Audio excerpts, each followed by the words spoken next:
got a slip in your palm and a hole in your chest. Black coffee on the felt, man, you look like a mess.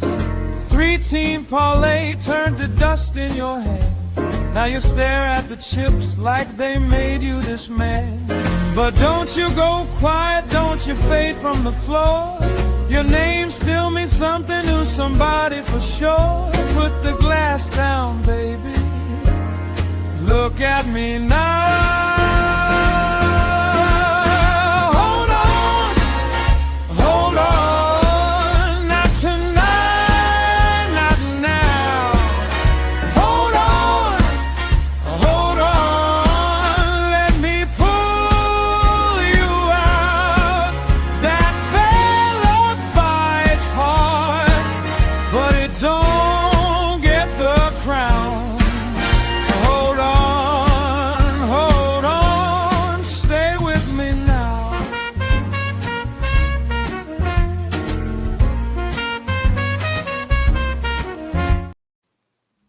What's up, everybody? It's Toad back with you. Toadstool Sports, Friday, August 28th. We lost the play on the show yesterday. San Francisco, Arizona, the over did not hit. The game landed 7. It was really low scoring, though. San Francisco put up a bunch of runs in the 8th inning, and it's like, don't even tease me, man. You know, when you know you're going to get a loss on it, like, why would you make it even close? You know, like, don't pretend like you're going to actually get this thing to go over. It's so bad. And at that point, you also know San Francisco is not going to bat in the 9th inning. So that's another problem where I really wasn't sure that San Francisco was going to win that game. They definitely did. But yeah, Arizona didn't put up their end of the offense at all, which is not really what I expected. So whatever. You're not going to win every game. Run a decent run this week anyway. We'll move on to today. I'm going to have a couple of baseball plays here, and I will have a WNBA play. Yeah. All right. Let's get into this crap here. Chris Sale was very good, although I will say Atlanta won every game in that series by 1 run. The first 2 games, they got extremely lucky with the Dodgers stranding guys on base and in scoring position all over the place at the end of those 2 games. Yeah, whatever. The Red Sox swept the Dodgers in L.A. Like, do you think the Red Sox are going to win the World Series? There's absolutely no way. So L.A. is just like, they're on cruise control right now. Like, they're going to win the World Series. L.A. is. Like, I don't even think, I don't know, man. I mean, I guess, again, like I said, I think Milwaukee has the best chance to take them out. No, absolutely not. The Red Sox, they have 0 chance. 0. Nope, not happening. The team doesn't have enough experience on it or experience together. The manager doesn't have experience. No, not happening. Cincinnati at the Cubs here. We have an afternoon Wrigley game here. First look at this, I'm like, oh my God, this pitching matchup is bad. So maybe first instinct is the way to go here, which would be to look at the over. The Cubs are returning home from a road trip, and I talk about that when a team has been on the road for a week plus, and now they're coming back home. I think that's bad. They have to get back to home life, whatever. It can be a distraction. I don't think they're going to pay that much attention to the last place Reds here. And maybe the Reds will have a reason to get up for this because the Reds are playing one of their divisional foes and might want to try to, just win the game, play spoiler, whatever. Reds finally broke they broke a losing streak last time out, a 3-game losing streak. They beat the Giants 2 nights ago. So both teams were off yesterday, so we have rest on both sides here. Both teams are actually coming back from the Pacific time zone, I think, or I guess the Cubs were in Arizona last, but yeah, both teams have kind of a similar travel spot here. The Cubs definitely have the better team, the better bullpen, and the better offense. Cubs are number 11 in bullpen whip. The Reds are 25th. Cubs are number 1 in offense, and the Reds are 25th in OPS. So some pretty big gaps there. But, again, I don't like the Cubs starting pitcher here. I don't like the Reds pitcher at all either. Rhett Lauder is pitching for the Reds. Bad stuff here. 5.13 ERA, 1.47 whip. 6.92 road ERA, really bad. So Lauder, his home road splits are very much against him on the road here. He's way worse on the road. He's been somewhat okay over the last month or so. Nothing really spectacular, though. Doesn't strike out a lot of guys at all. His hit rate is too high on the season. His walk rate is mediocre. His strikeout rate is very low. So strikeout walk ratio below 2, not good. Strikeout per 9 at 7, not really that good either. Lauder, though, his numbers against the Cubs, believe it or not, quite good, even though it's not a huge sample, 26 at-bats. Most of their hitters have faced him, and he's held them to a 154 average, 603 OPS. The only extra base hit is a home run from Conforto. 4 strikeouts, 7 walks, though. That's obviously a bad ratio. Do I trust Lauder? No, but he does have good matchup numbers here. I really don't trust him on the road, though. David Peterson is pitching for the Cubs. I don't think he's good either. 5.17 ERA, 1.5 whip is really bad, although remember, a lot of that was with the Mets, and he has been better since being traded to the Cubs. He's been bad as a home pitcher, though. 6.16 ERA at home. His home struggles have somewhat continued with the Cubs. He had one really bad outing, though. His first outing with the Cubs at home was really bad, and then he's actually been pretty good in the other ones. He is pitching pretty well right now, though. He's had a good month of August, good command numbers here. Had one shortened start for some reason, but he hasn't allowed more than 3 earned runs in any of his starts, going all the way back to that one bad start that he had against St. Louis right after joining the Cubs. He still has pretty bad numbers here, though. His hit rate is too high on the season. His walk rate is okay at best. His strikeout rate is, I guess, okay. Strikeout walk ratio is around 2, which is really not good. Strikeout per 9 is below 8, which is fine, but nothing spectacular at all there. Peterson against the Reds, not good. 85 at bats here, 376 average, 924 OPS, 19-8 strikeout walk ratio. So Peterson does not have good matchup numbers there. Both pitchers are in the wrong side of their home road splits here.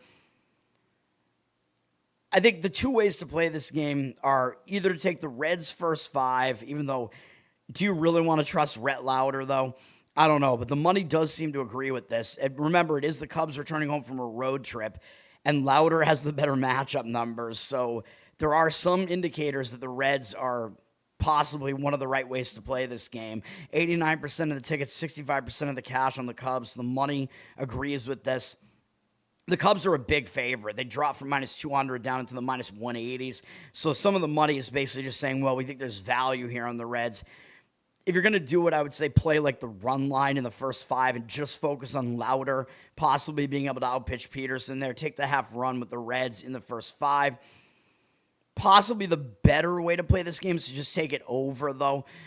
Those would be my 2 leans in this game, though, to take the Reds' first 5 run line or to play the over. The total looks like it's mostly 8.5 out there, so you might be able to get it below that key number of 9. It is going up, though. There is apparently money coming in on the over here. 82% of tickets, 87% of the cash on the over.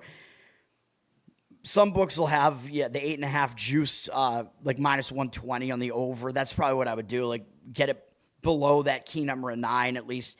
Both pitchers I think suck, so that's basically the reason why I'm just fading both starting pitchers. They're in the bad of their home road splits. I think it makes sense. And you have one bad bullpen here too, the Reds.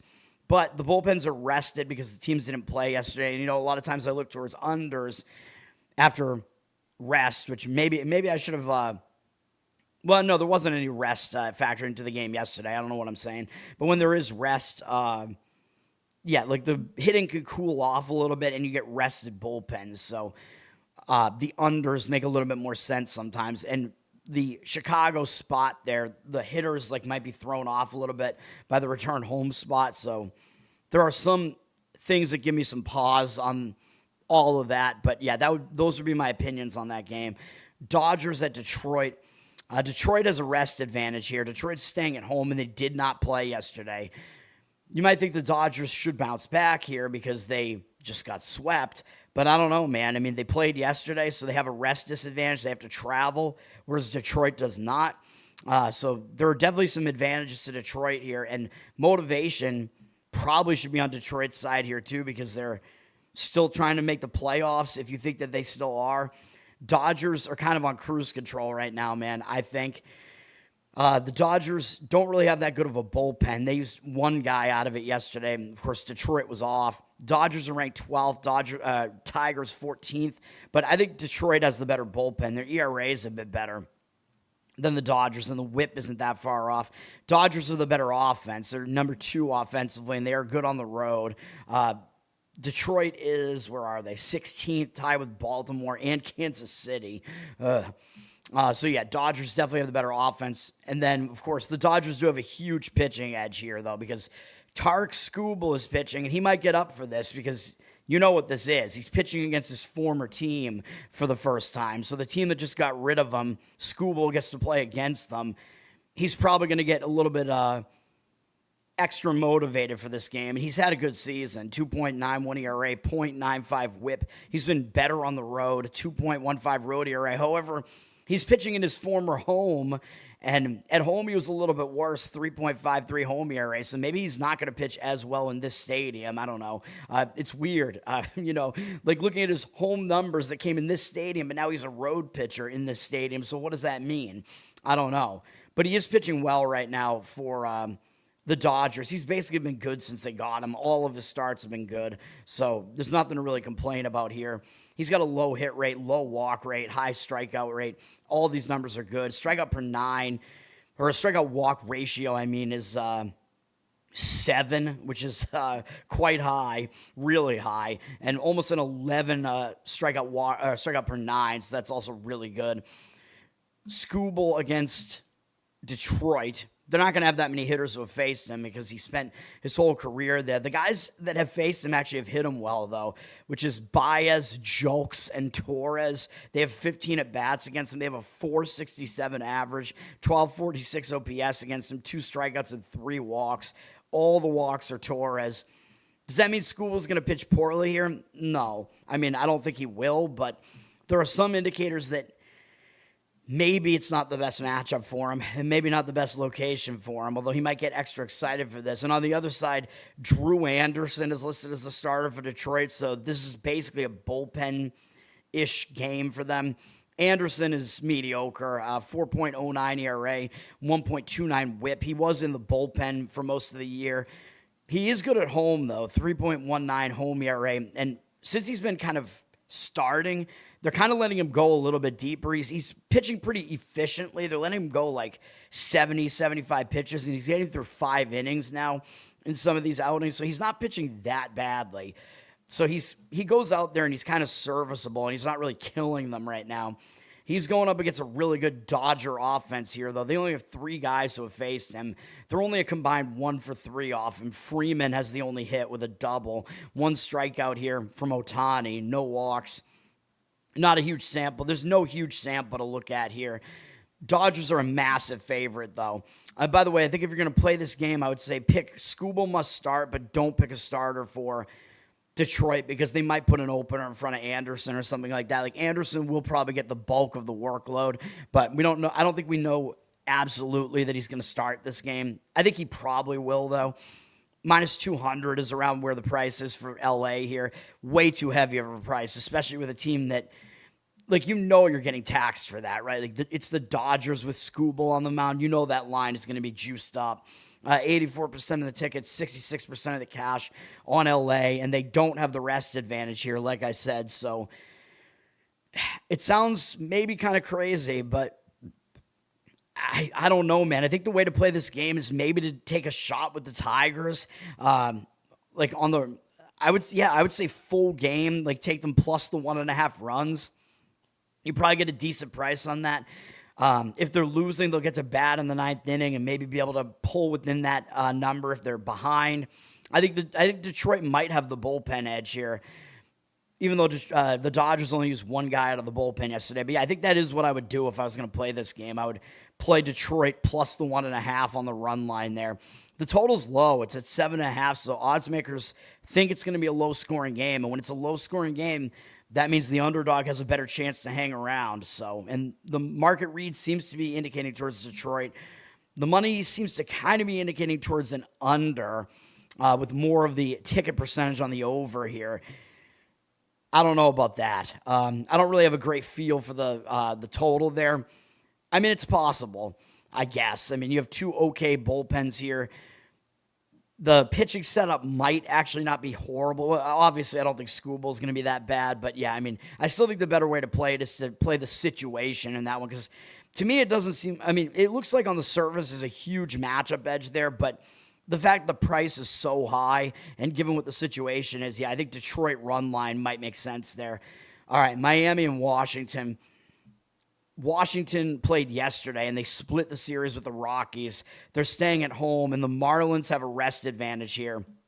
Marlins did not play yesterday. They're starting a road trip here, and I talk about that. When a team starts a road trip, they usually are focused, so it's a better spot for Miami here.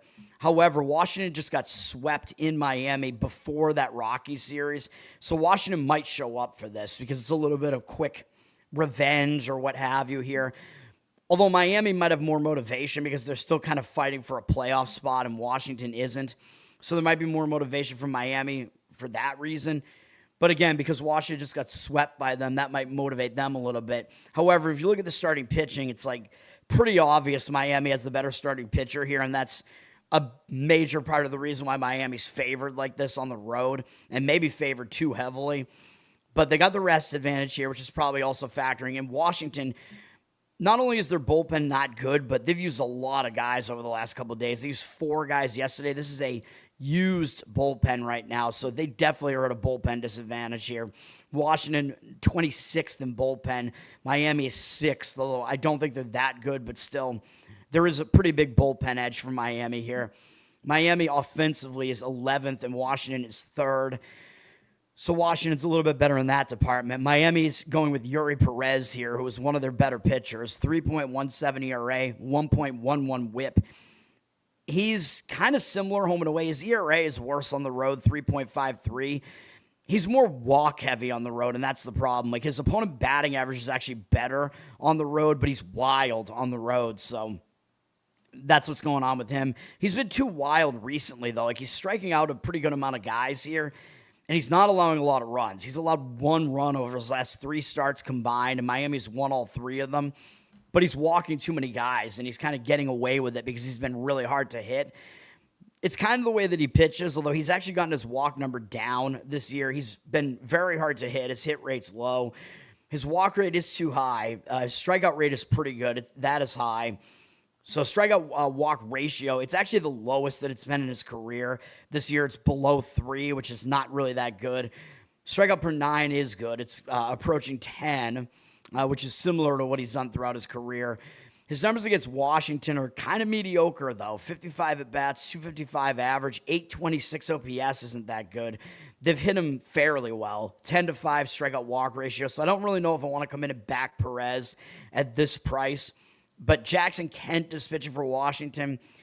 He's really young. He's a rookie. He's only made 3 starts so far, but he has an 8.03 ERA and 2.11 whip, which is very bad. 14-11 strikeout walk ratio. In addition to 11 runs allowed and 15 hits allowed in 12 1/3 innings, all those runs earned. And Washington's lost all 3 of his games. Obviously, that's not good, but he's so young, he might start turning this around, but he's had major command issues. He's been way too hittable. He does have strikeout stuff, so that's a good sign that he can strike guys out, but I don't know how good he really is, man. So I think Perez does have the upper hand there. So if you play Miami, you're getting the better pitcher, the better bullpen, the more rested bullpen, and the rest advantage here, and a possible motivational edge, except that Washington might have a little bit of revenge on their mind here. But I would play Miami in this game if I was going to do it. It was close to making the cut for me. The problem is it's at minus 150 as a road favorite. I mean, you basically have to turn that into a -1 run line. If you do, at least they're guaranteed to bat in all 9 innings, but I don't know, man. The money seems to agree. 75% of tickets, 87% of the cash on Miami. That is the way I would play it. I would make a -1 run line or whatever, or just play the money line, I guess, on Miami. That is the way I would play it if I was going to. But Perez's matchup numbers aren't quite good enough for me either, so I don't really want to do that. Oh, and Kent, by the way, he has actually faced he has actually faced Miami, I believe. Yeah, his last start, he actually faced Miami. and he didn't do that well. He only went 4 2/3 innings, had 3 walks, gave up 3 runs. So Miami is actually familiar with Kent, so they just saw him. So I don't know which way it's going to go, because sometimes when a pitcher does bad, sometimes they actually pitch better the next time because they make adjustments. But with a young pitcher like this, that was Miami's first time seeing him, and usually that's when the unfamiliarity is there, and usually the pitcher has the edge. And if that didn't even go well, and now Miami's familiar with what he throws, that could be an extra negative potentially for Kent here. Although, even though his numbers were really not good in that start, his numbers on the board here against Miami's current lineup are actually not bad, which is kind of crazy. 15 at-bats, 200 average, 667 OPS, 5-3 strikeout walk ratio, which is, again, that seems insane given how bad his pitching line looked in that game, although it was actually kind of his best start so far out of the 3 bad starts. So I don't really want to do it, but yes, I would play Miami if I was going to play that game. And as far as the total, I don't know. I mean, it looks like the money's kind of indicating on the under, very slightly, under 8.5. I mean, I don't really have a great feel for it, but I don't know if I'd want to do that. Typically, I'm not going to be on an under in a Washington game, and if I am, it's going to be a first 5 type of thing. I mean, maybe you could make some sort of argument for a first 5 under, but I'm not going to do that. I think the play in that game is probably to just play Miami. Next game will be a play for me.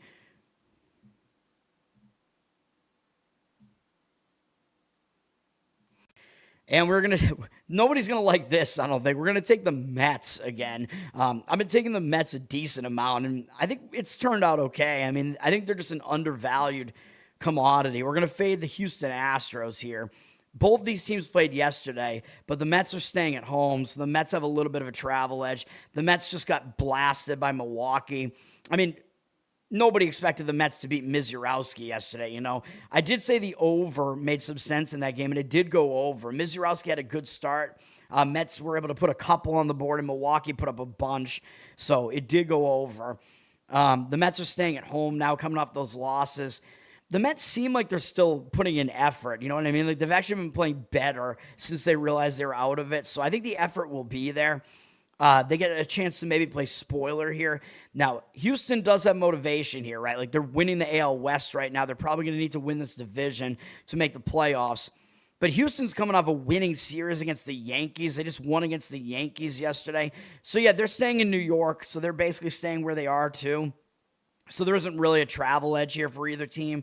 But it could be a letdown spot for Houston, right? Like, that was a huge series win. And I didn't think they were going to win yesterday. They beat Garrett Cole yesterday. So big win for the Astros yesterday, man. Cole wasn't even really that bad, but the Yankees offense really struggled in that game yesterday. So it could be a letdown for Houston here. Houston, the pressure's going to be on them, man, to keep winning, even though, yes, it is motivation, and a lot of times I don't want to go against a motivated team, but Houston's favored on the road, and everybody knows Houston needs to win this game.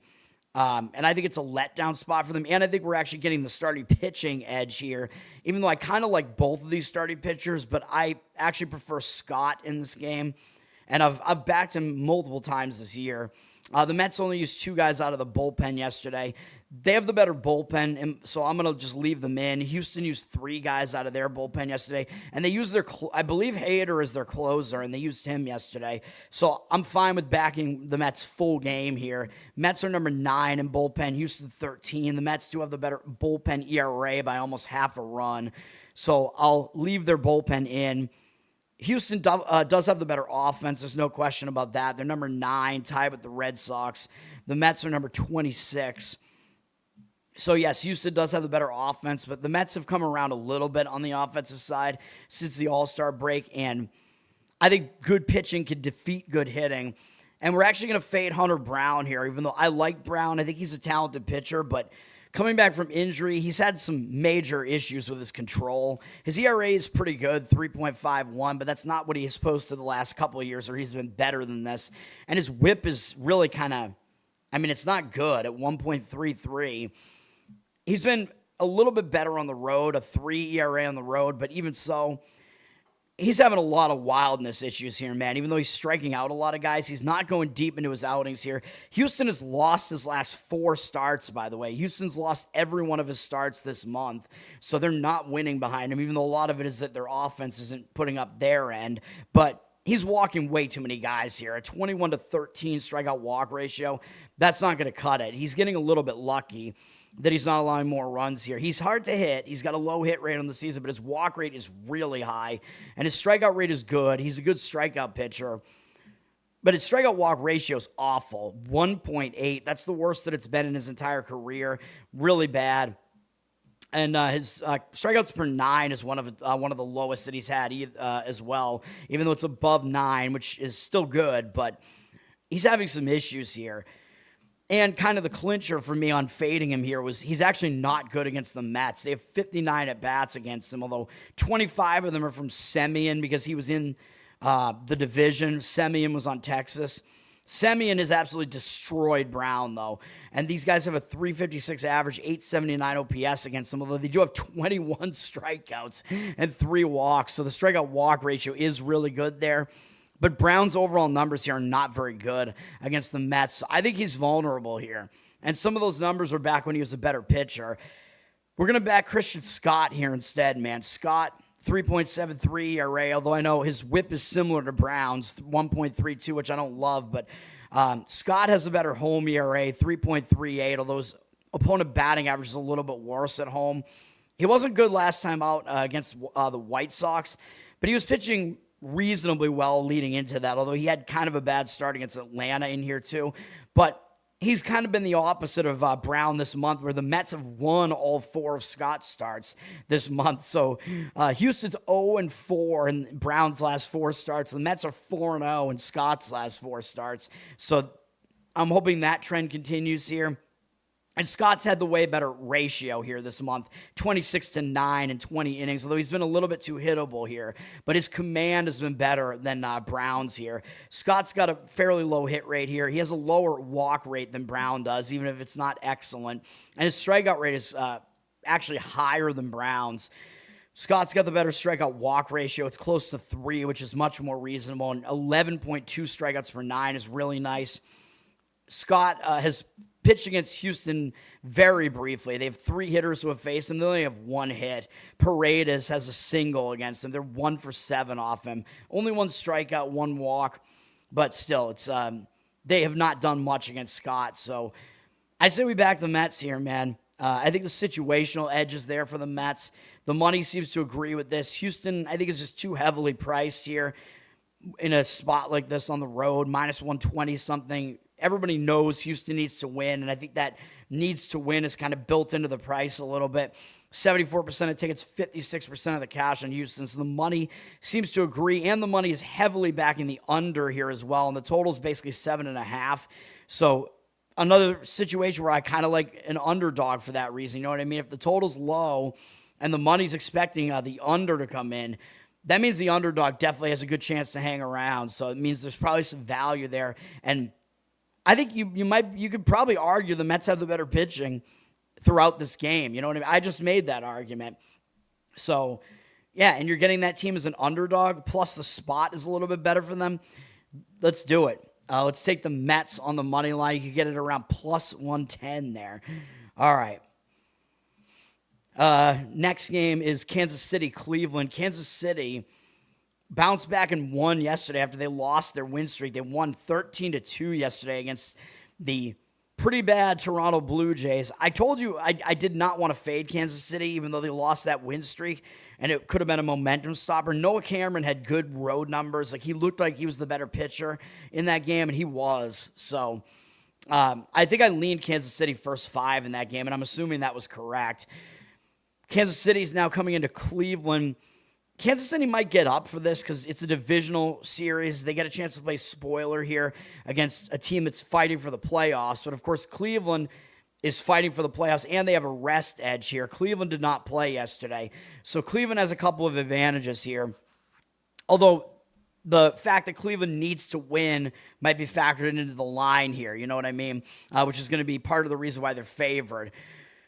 Although they should be favored anyway. They're the better team at home. But Cleveland's kind of in a bad spot because they're returning home from a road trip where they went 6-0 on the road trip, but it was against Colorado and Anaheim. And I told you how weak Cleveland's opponents were in this upcoming run. They're playing Colorado, Anaheim, and now Kansas City.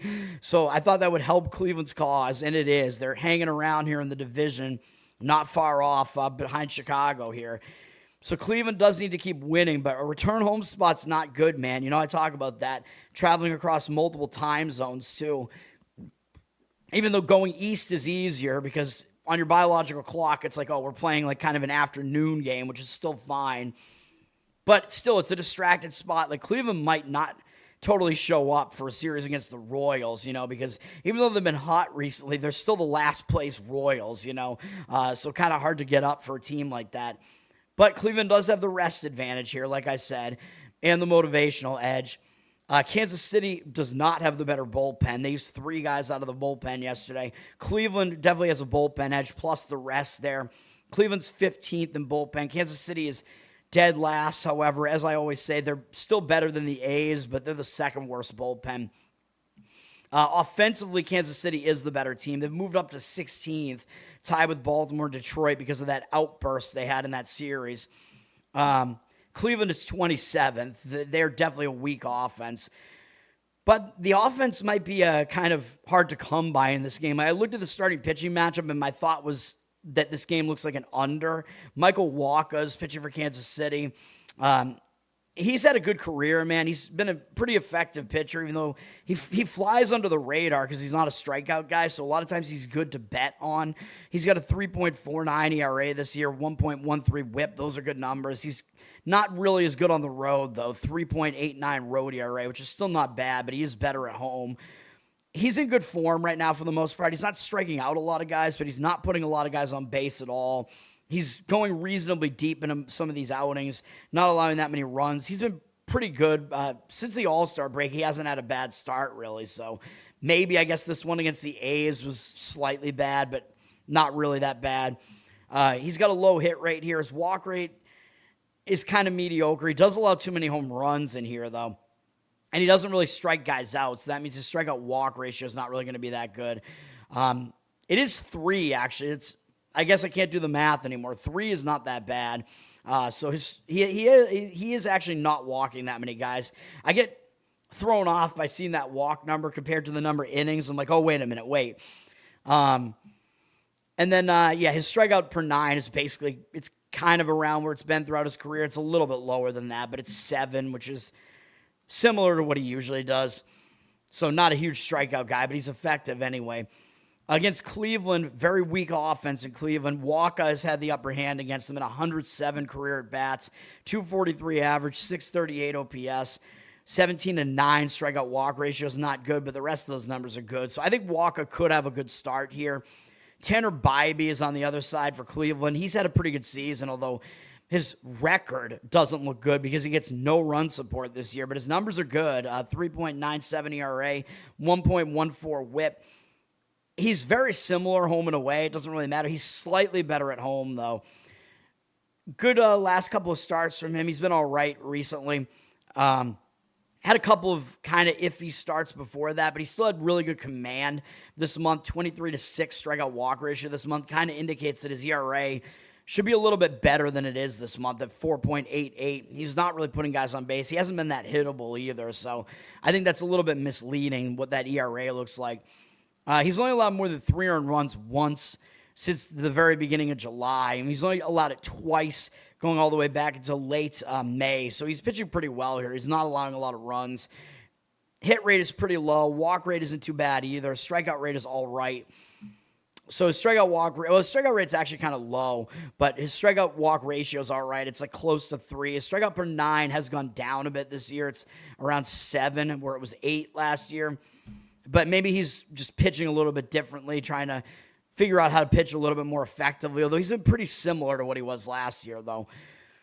Let me see. Against the Royals, Bybee has kind of been mediocre against them in 100 at-bats, 250 average, 768 OPS. It's not bad. It's very average. 22 strikeouts, 10 walks isn't really that good. I don't know, man. I mean, I'm still kind of thinking the under might make more sense than anything else in this game.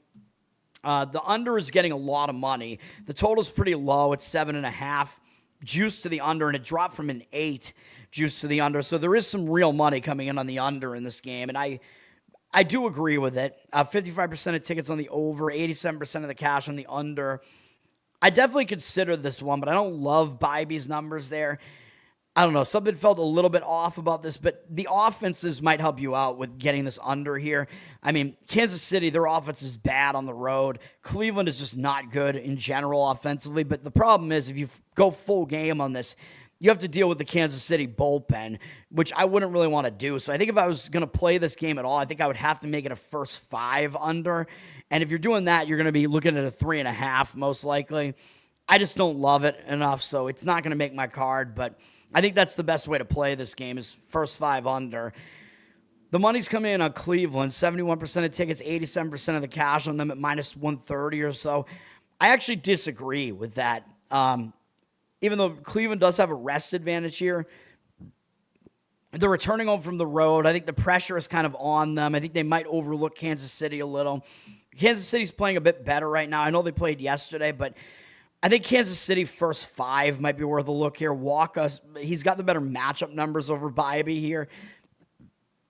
So I think maybe you could do that and get Kansas City as an underdog in the first 5. It'll definitely be like a plus money situation on that, I would say, on the money line there. So I think that might be a potential way to look at that, although I prefer looking at some sort of under in that game.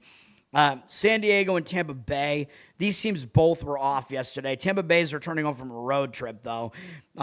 They went to Baltimore, Detroit, and I talk about it. When a team returns home from the road, I'll say it again, it could be a distraction. Tampa Bay's got a decent lead in the AL East here, and perhaps the Red Sox and Yankees will beat each other up. So I think the best scenario for Tampa is that the Yankees and Red Sox split that series 2-2. I don't know, man. But Tampa Bay, it's possible they overlook San Diego. Maybe not, because San Diego's been playing pretty well. San Diego, I think, needs the game a little bit more because they're in the middle of this wild card race in the NL, and they're really close with Arizona still, and all those types of things. San Diego's starting a road trip, although, yes, they do have to travel cross-country here. But with a day off and going east, it's easier than going west, like I said, because if your biological clock isn't adjusted, it's just like you're playing an afternoon game, so that's a lot easier than playing a late game.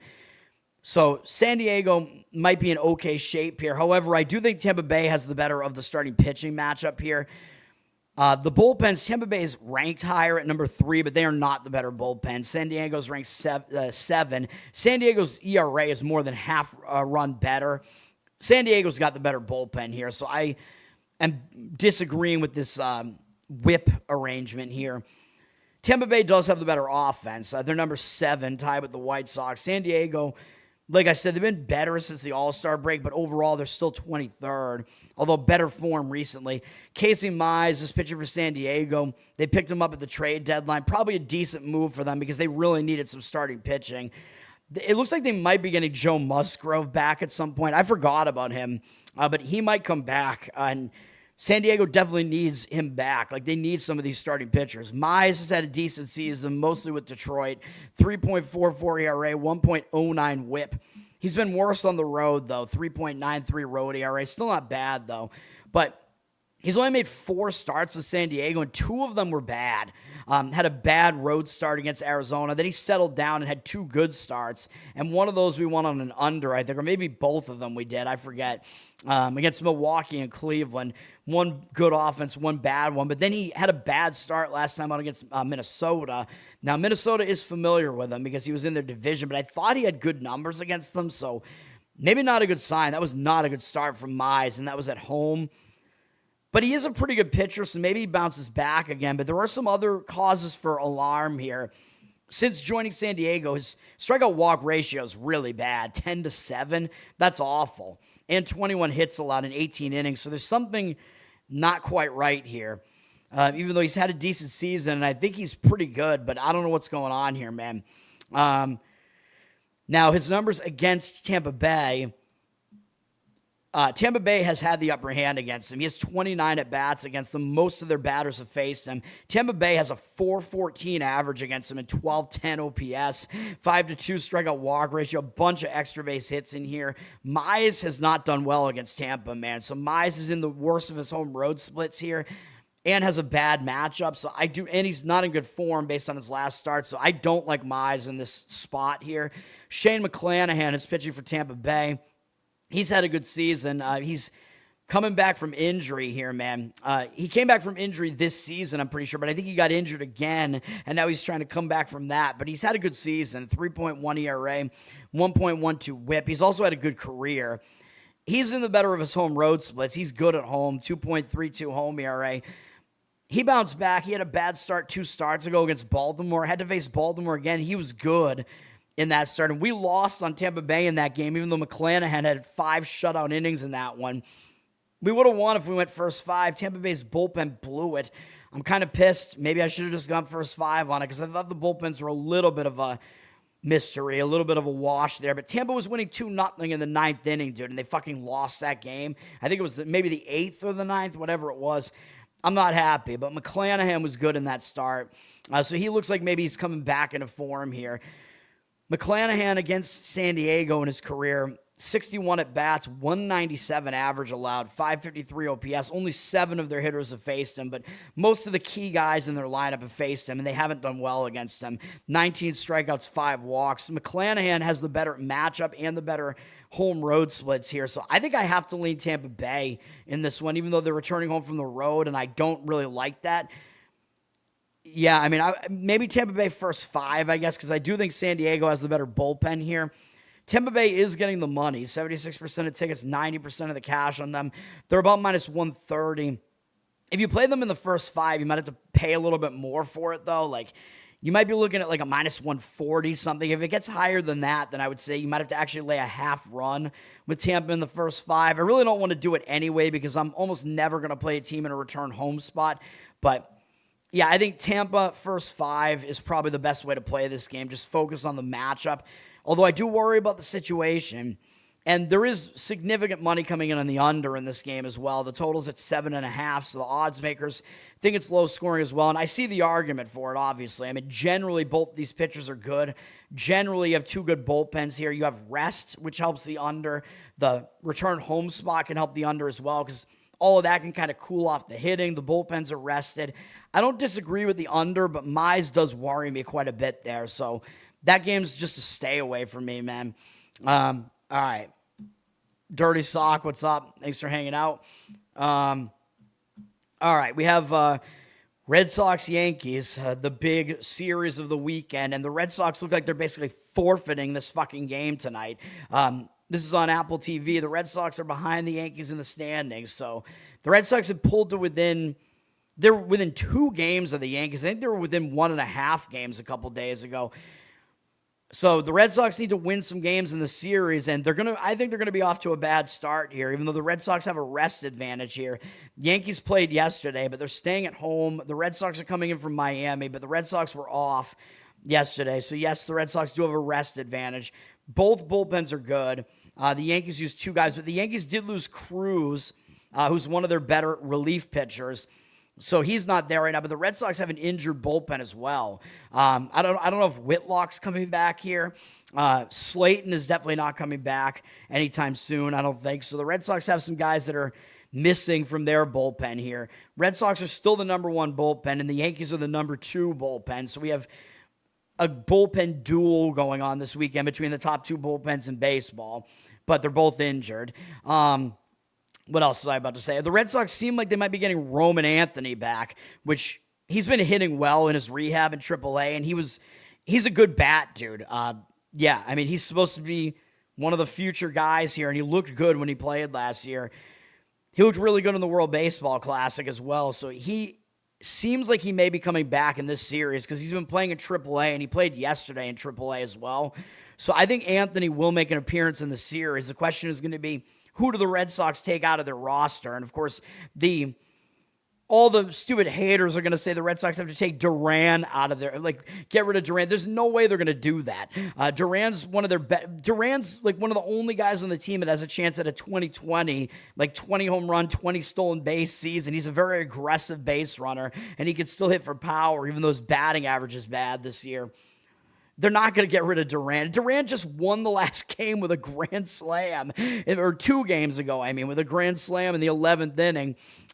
Fuck all the haters, man. But we'll see what the Red Sox do. And the Red Sox seem like they're going to activate Trevor Story at some point, too, which I really don't like that. Story's been awful for them, dude. Like, he hasn't been able to hit it at all. And I guess if they bring him back, they're going to get rid of Monasterio, which I guess I'm fine. Monasterio kind of sucks, dude. His fielding has been bad recently. So anyway, we'll see.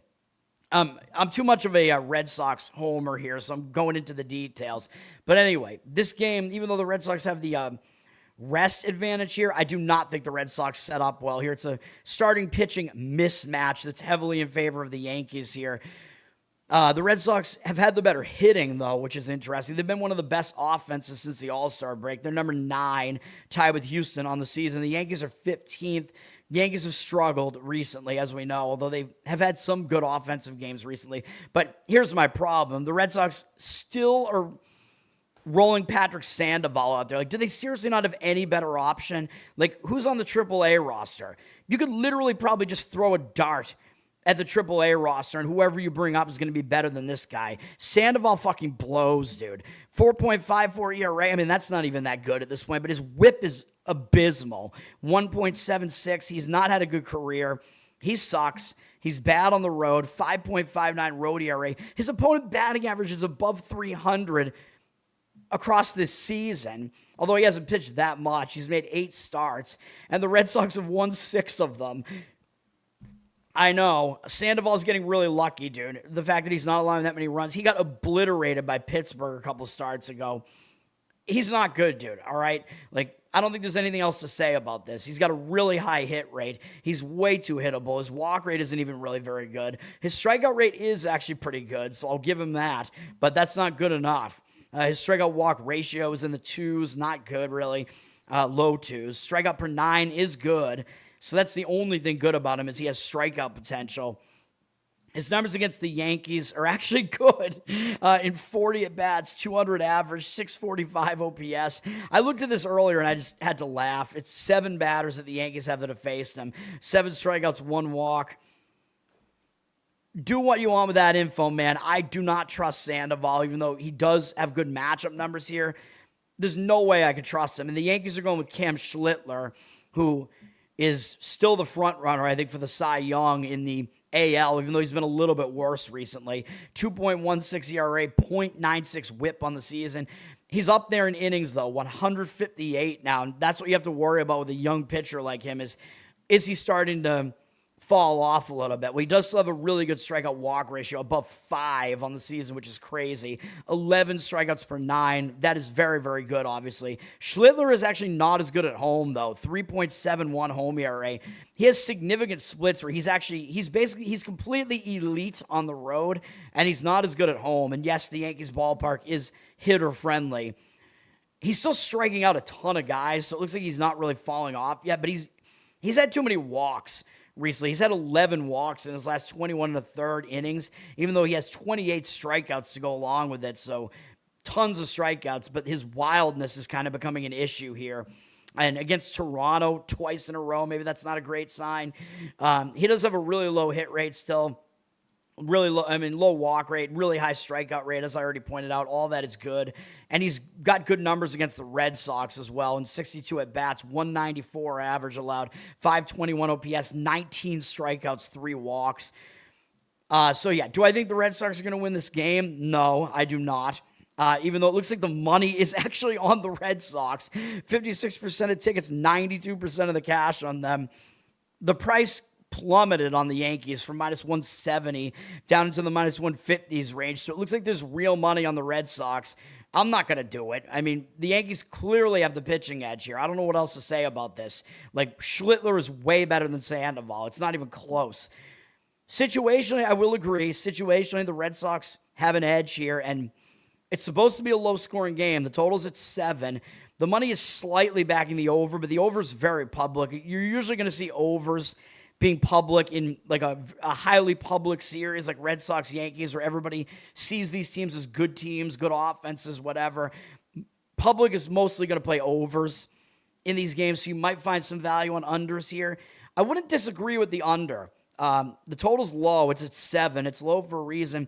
I don't really want to do it in a Sandoval game because I think it's dangerous. Plus, Schlittler not quite as good at home and maybe fading a little bit here as his innings go up.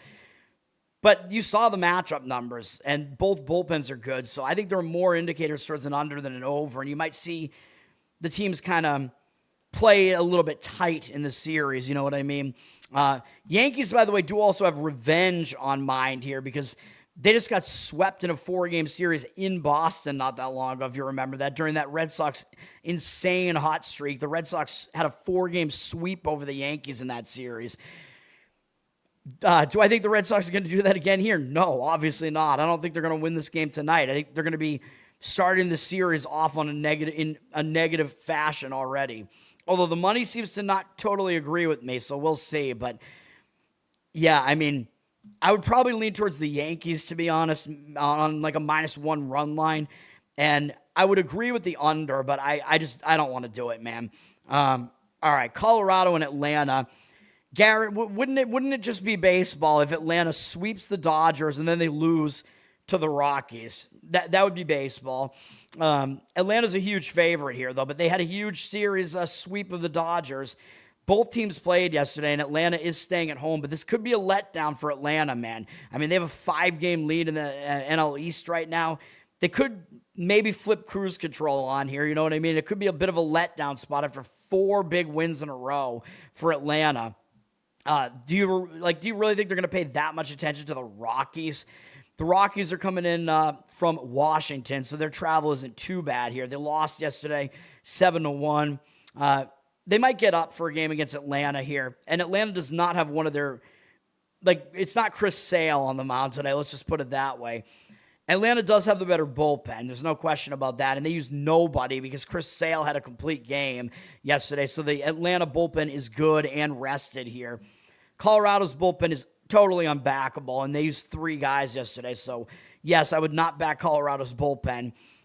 Colorado number 27 in bullpen, and Atlanta's number 4, which I think is about right. I mean, I think they're like a top 5 bullpen. Like I said, the top 5 bullpens I think are absolutely Red Sox, Yankees, Brewers, Braves, Padres, and then there's a gap, and then everybody else. Hitting-wise, Colorado has the upper hand there. They're number 4 hitting, although I don't think they're as good on the road, but the Braves are actually not quite as good at home hitting. They're number 13 overall in offense. Tomoyuki Sugano pitching for the Rockies. The advanced analytics guys are starting to pat themselves on the back because they've pegged this guy as a major regression candidate, and he's been pretty bad in his last 2 starts. 4.96 ERA on the season, 1.32 whip. Not great, but a lot better than people thought he would do, and he's been one of Colorado's least bad pitchers. He's a little bit better on the road, 4.91 road ERA. He did actually have better home numbers for a while, but it makes no sense because Coors Field is bad, and he's a fly ball pitcher, so you think he wouldn't be as good there. Last 2 starts weren't good. You can give him a pass for a bad start against the Dodgers. I mean, we know how good their offense is. Probably gets less of a pass for pitching poorly against Cleveland in the next start. We'll see what he can do, man. But he's still really not walking guys, but he's been too hittable. So that's kind of the way that he pitches. He pitches to contact. He's definitely too hittable. He allows too many home runs. But that's some of that is the Coors Field effect, though, and he's not in Coors Field here. He doesn't walk many guys, and he does not strike out many guys either. So his strikeout-walk ratio, is still not very good. It's 2.5. His strikeout per 9 is actually quite bad at 5.3. So you can see why the analytics guys really don't like him. But I don't hate him as much as they do because I look at, how many guys is he putting on base, whatever. And because he doesn't walk many guys, I still kind of put him more in somewhat of a mediocre category, where they put him in like a bad category. Sugano against the Braves, they really haven't seen much of him. They only have 2 hitters who have faced him, Dominic Smith and Lane Thomas. Thomas has the only hit, which is a single.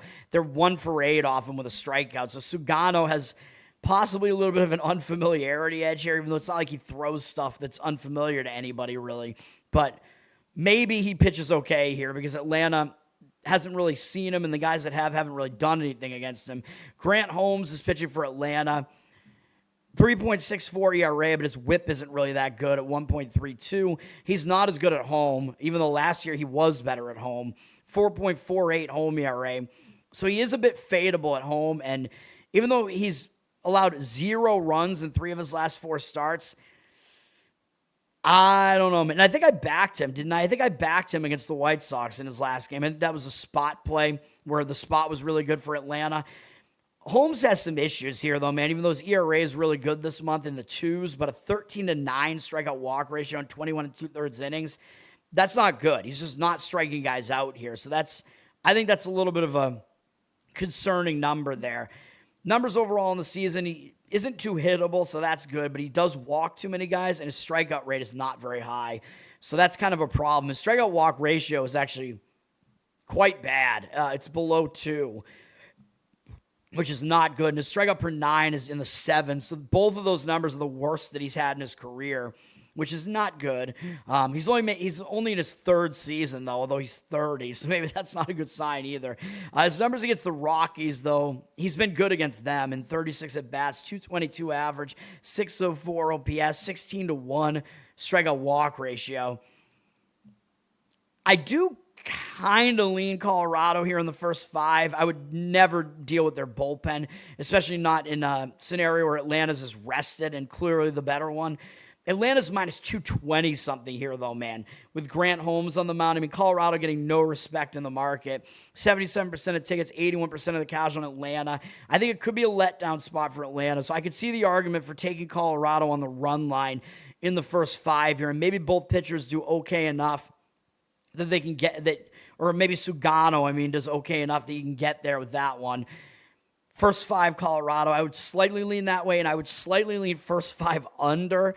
You saw the matchup numbers there. I don't like either pitcher, really, but they do have good matchup numbers. The total's at 8.5 for the full game. Some books have a 9. Money is coming in on the over in that game. 59% of tickets on the under, 63% of the cash on the over. Yeah, I still think first 5 under may be worth considering here. I think you get the weak split for both offenses here, and both pitchers may do okay in this matchup. Let's just put it that way. But, the pitchers are kind of untrustworthy, too. So if this game went over, I still wouldn't really be shocked about it. It's that game I'm not going to play. That's a difficult game to figure out. Seattle and Toronto on Apple TV. Toronto played yesterday, and they got killed by the Royals. They're staying at home. The Mariners had the day off. The Mariners are traveling, I believe, starting a road trip. So the Mariners are coming in from the Pacific time zone, but they do have a rest advantage here. So Seattle didn't play yesterday. Toronto did. Toronto used 3 relief pitchers. They've seen some bullpen usage recently, man. So Toronto normally, I would say they are the better bullpen here. The number 17. Seattle's number 20. I think it's a little bit closer given that Seattle's just rested coming into this one, though. Both offenses have been bad. So this could be a series where you want to look towards some unders. Toronto 28th and Seattle 29th. So Seattle's tied dead last with Anaheim in offense. So you're going to have some pretty bad offense in this series generally and possibly good pitching. And maybe you want to attack the under in this game, man. But the problem is we don't know who Seattle is pitching here.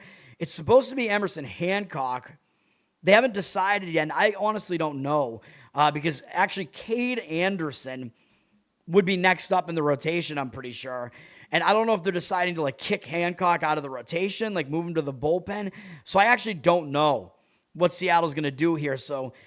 But I think I might like the under in this game either way, but I don't think I really want to put it on my card, even though you're getting Toronto's best pitcher here. So it might be the best shot it might be the best situation to take a shot on the under in the series with Seattle being rested, which can cool off their offense, rest their bullpen. Cease on the other side. I don't know, man. I don't think I want to put it on my card, but if Emerson Hancock is pitching, he's had a decent season. He's not that much worse on the road, and he has pretty good numbers against Toronto, so I'm not going to go into it because he might not pitch, but I think he is backable as far as an under is concerned.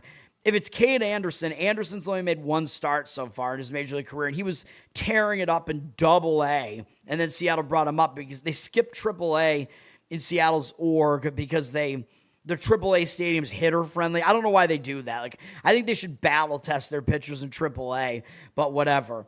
Anderson pitched okay when he pitched against the Cubs, although I think he was, like, crying in the dugout because he looked like they were going to lose the game, and he wasn't good enough to win, but Seattle pulled the game out of their ass anyway and won the game late when it came down to the bullpens. But it might be Anderson here, but Anderson going from playing against the Cubs, pitching against them to pitching against Toronto, that should be a relief for Anderson, and Toronto will have never faced him before, and Anderson's got good stuff, so that might be an advantage to Anderson too, because Toronto's never faced him before. So whether it's Hancock or Anderson, maybe I do still, this is close to being a play for me, and then Dylan Cease on the other side. I mean, I don't think we have any problems backing him as far as an under is concerned. He's got a 2.37 ERA, 1.06 whip, although he is actually a little bit worse at home, 3.03 home ERA. He is walking too many guys, but he's striking out a ton of guys at the same time. That's just what he does, man. Like, he's extremely hard to hit, but he's wild. He's got an extremely low hit rate. His walk rate isn't really that good, but his strikeout rate is also very high. So that evens out to him having like a decent strikeout walk ratio anyway in the threes. You'd like him to not walk as many guys, though. And it does mean he throws too many pitches. Like last time out, he threw 111 pitches in 6 2/3. Second straight start against the Yankees. So maybe that's a little bit of a concern. Just the pitch count for him has been really high, but he had a complete game shutout against the Red Sox not long ago and threw 120 pitches, and he followed that up with another dominant start against St. Louis right after that. So he's a veteran. I mean, this is just what he does. You probably don't need to be too worried about it. He's also got a really high strikeout per 9, obviously, at 13. I mean, that's like Mizurowski territory. Cease is definitely in the mix for Cy Young this year. And Cease against Seattle, as you could probably guess, he's good against Seattle. They have 82 at-bats against him, 195 average, 592 OPS, 28-9 strikeout walk ratio, which is actually a little bit better, I think, than what you... Well, actually, no. I mean, it's just he usually gets a lot of strikeouts. Anyway, the total in this game is at 7, so everybody's kind of expecting a low-scoring game, or the odds makers expecting a low-scoring game here. Seattle's still undecided. 80% of tickets, 89% of the cash on Seattle. So the money looks like it's slightly indicating towards the over, but I don't put much weight into that. Money's also back in Toronto, but they dropped from minus 191 all the way into the minus 150 range. So I don't know if that's because Seattle's making a pitching change that makes Seattle better in this game. I'm not sure. 71% of tickets, 92% of the cash on Toronto. So the money is somewhat back in Toronto, even though Seattle has the rest advantage. And by the way, Seattle has a motivational edge here too, because Seattle needs to win. Like, they're trying to win their division still. So Seattle's got the motivation here. You know what I mean? Over Toronto, who's just kind of playing out the stretch here. Yeah, I like the under here, man. I think maybe what I will say is, I guess I would say wait and then see who the starting pitcher is going to be. And maybe I'll wind up adding it to my card and put out a video on it and whatever. If I do, you should see it. It will wind up being an under 7 probably in this one. It's very, very close to making the cut for me. All right. I want to get through this, man, because there's a lot of NFL preseason. I don't know how I can get through it fast enough. Texas and Milwaukee. Texas has a rest edge here. Milwaukee played yesterday, and they're returning home, although they only went to New York for one series to play the Mets. But it is still a return home spot for Milwaukee, and they're playing a team they probably don't care about. Milwaukee has nice padding in the NL Central, and they just got gifted a little bit by the Braves gave them a gift by sweeping the Dodgers. So Milwaukee, I think, is in that number 1 spot here right now, if I'm not mistaken. Milwaukee could be a little bit of a bad spot for them, feeling a little bit good about themselves, returning home, although from a short road trip, playing an AL team they're not going to pay attention to. Texas needs to win because they're trying to win their division here. And Texas is going to be an underdog here because they're not the better team. So there might be a little bit of value maybe looking towards Texas here. Milwaukee does have the better bullpen, though, but they did use 3 guys out of the bullpen yesterday. They did not use their closer, though. They pretty much just used, like, long relief men. So Milwaukee's bullpen is still in pretty good shape here, and they're the better bullpen. They're number 5, according to the whip arrangement here. Texas is 19th. They've been a disappointing bullpen this year. Milwaukee is also better offensively. They're number 5. Texas is number 21, tied with Arizona. I think this could be an under, though. Like, I don't think I really want to come in and try to play Texas because Logan Henderson is awesome, and I don't want to fade him, even though this looks like a situational spot that favors Texas with the rest edge. I believe Texas is traveling from, actually, it's a very easy travel spot for Chicago, for Texas from Chicago. They just played the White Sox, so they only have to travel from Chicago to Milwaukee. So yeah, the travel spot is way easier for Texas here, and they're coming off some really ugly results. They just gave up double-digit runs in two games in a row to the White Sox. Texas, the situation definitely favors Texas in this game. If you want them, you're going to have to back Cody Bradford, and he's still a bit of a mystery. He came back from missing, I think, an entire season with an injury. He looked good when he was pitching earlier in his career. Injuries kind of derailed him. He's got a 3.05 ERA and a very limited sample size this year, although his whip is not that good, 1.4. He's not been as good on the road either with a 4.09 road ERA, and he's been way too hittable. So there are some concerns with him here. He's only made 4 starts, so the Texas lost 3 of them, and a couple of them were against Anaheim, who's not a good offense. So the Bradford wasn't really that bad there, but he's not striking guys out. He's not really walking anybody, but he's been way too hittable, and his strikeout rate's not really that good. So his strikeout walk ratio is pretty good because he's not walking anybody, but it's lower than it was in the past prior to him missing the entire 2025 season. And his strikeout per 9 is way down from what it was in those seasons, but maybe he just has to keep pitching and he'll get his stuff back. You know what I mean? Like, I'm not going to say Bradford is done, and he's not allowing many runs here at the very least. Bradford against Milwaukee, they basically haven't seen him. Only Gary Sanchez has ever faced him, and he's 0 for 1 with a strikeout, so Bradford is unfamiliar to them. He might pitch well here, and Logan Henderson, I would guess he's going to pitch well again because that's just what he does. Henderson's been awesome. 2.6 ERA, 0.89 whip. He was good last year, too. He's been good at home, 2.25 home ERA. He's still in good form right now, and he really hasn't thrown many innings, so he's going to be fresh if they want him to pitch in the playoffs. He's only at, 70 innings here, so he's going to be fresh. He's not allowing many runs here at all. In fact, he has not allowed more than 3 earned runs in any start on the entire season, and he's only done that twice. And Milwaukee's won 10 of his last 11 starts. He's got a low hit rate, low walk rate, high strikeout rate. Those numbers are all good. Strikeout per 9, strikeout walk ratio, is over 5, which is really good. Strikeout per 9 in the 10s, also really good. His numbers against Texas, there is not much of a there's no sample size, in fact. So Henderson, I think, does have an edge here against Texas's hitting. They're not even a good offense, really, but they're a little bit better on the road. But Henderson's good, and they haven't seen him before. So, yes, I expect Henderson to pitch well here, too. I think the under is the best way to play this game. Money doesn't quite seem to agree. 63% of tickets, 69% of the cash on the over. Totals at 7.5. So the odds maker's telling you again, I have a lot of under leans today, but I don't have an actual under on my card. I think the one that I like the best is still Seattle and Toronto, though. But I kind of want to see what Seattle actually chooses to do. This one, I like this one too. And this one's a little bit more under the radar because nobody really knows who these 2 pitchers are. Everybody knows who Cease is. You know what I mean? Nobody knows Bradford and Henderson. But 7.5 tells you the odds makers think it'll be low scoring. The under is, I think, the best way to play this game. And I think both bullpens are decent enough. Well, Milwaukee's is definitely good. And Texas, with the rest that they have, I think they should be okay to go in this game. So, yes, under would be the way I would play this, under 7.5. And it's close to making the cut for me. 86% of tickets, 91% of the cash on Milwaukee. They're around minus 180. Like I said, I think the spot is a little bit better for Texas because they have a better travel spot and they have rest here. So Texas, I would lean Texas first 5 here. Bradford is not the better pitcher over Henderson, though, and that's kind of the problem. Like, basically, you'd be playing the fact that Texas is a big underdog in a decent spot, and that Bradford can kind of hang around with Henderson. And because I think it's going to be low scoring, yeah, I think he can. I think both pitchers might do well here.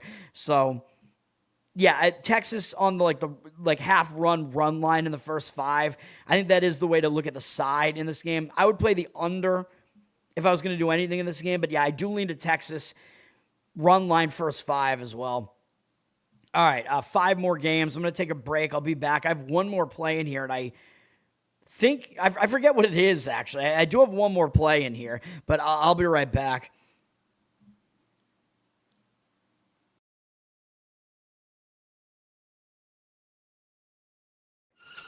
Yep, inside, I want to kill myself. We are on an 0-7 run over the last 2 days. After tonight was just complete bullshit. So that's how I'm going to start off this show. Horrible Sunday, 1-5. I don't even know what to tell you about that. I just don't want to do this anymore. I have never seen anything like this, man. With the slump continuing, 2 straight losses, not a good day at all. 0-4. I just have not had a good season, man. What can this slump that I'm on? The slump continues. I've reached a new peak, actually. I'm going to burn my Bruins hat, man. I don't know what is going on with the Bruins. March 8th, is that what it is? I don't even know. It's March 9th, I think. Who even knows, man? I don't know what day it is anymore. I don't even know what day it is anymore, man. Back with you after the worst day that I could possibly have. Back with you, as I always am. Until I die, at least. 0-2 yesterday, and yesterday did not go well for me. 0-5. The worst month that I've ever had in my 18 years doing this. I don't know what to even tell you about this anymore. Broke the slump yesterday as the slump discontinues. The slump continues. Somebody fucking kill me, please. I don't even know what I should do at this point other than potentially end it all.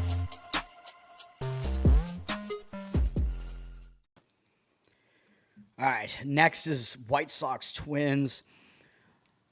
Both teams probably are motivated here. I mean, Minnesota may be more motivated. White Sox in first place in the AL Central, though they kind of need to win to continue being in that position. Minnesota probably thinks they think they're not out of it yet, probably, and or they probably are going to show up to try to spoil the season for the White Sox at the very least. So I think both teams are going to show up here. Minnesota's in a difficult spot, though, because they're returning home from a road trip, and they had a bad road trip. They lost 5 of 6 games, including losing to the A's after getting swept by San Diego. Not good times for Minnesota here, man. So it is a negative spot here, and the fact that they're returning home could be a bit difficult. Both teams had the day off yesterday. White Sox are starting a road trip. They were just at home, so the White Sox are in the better spot.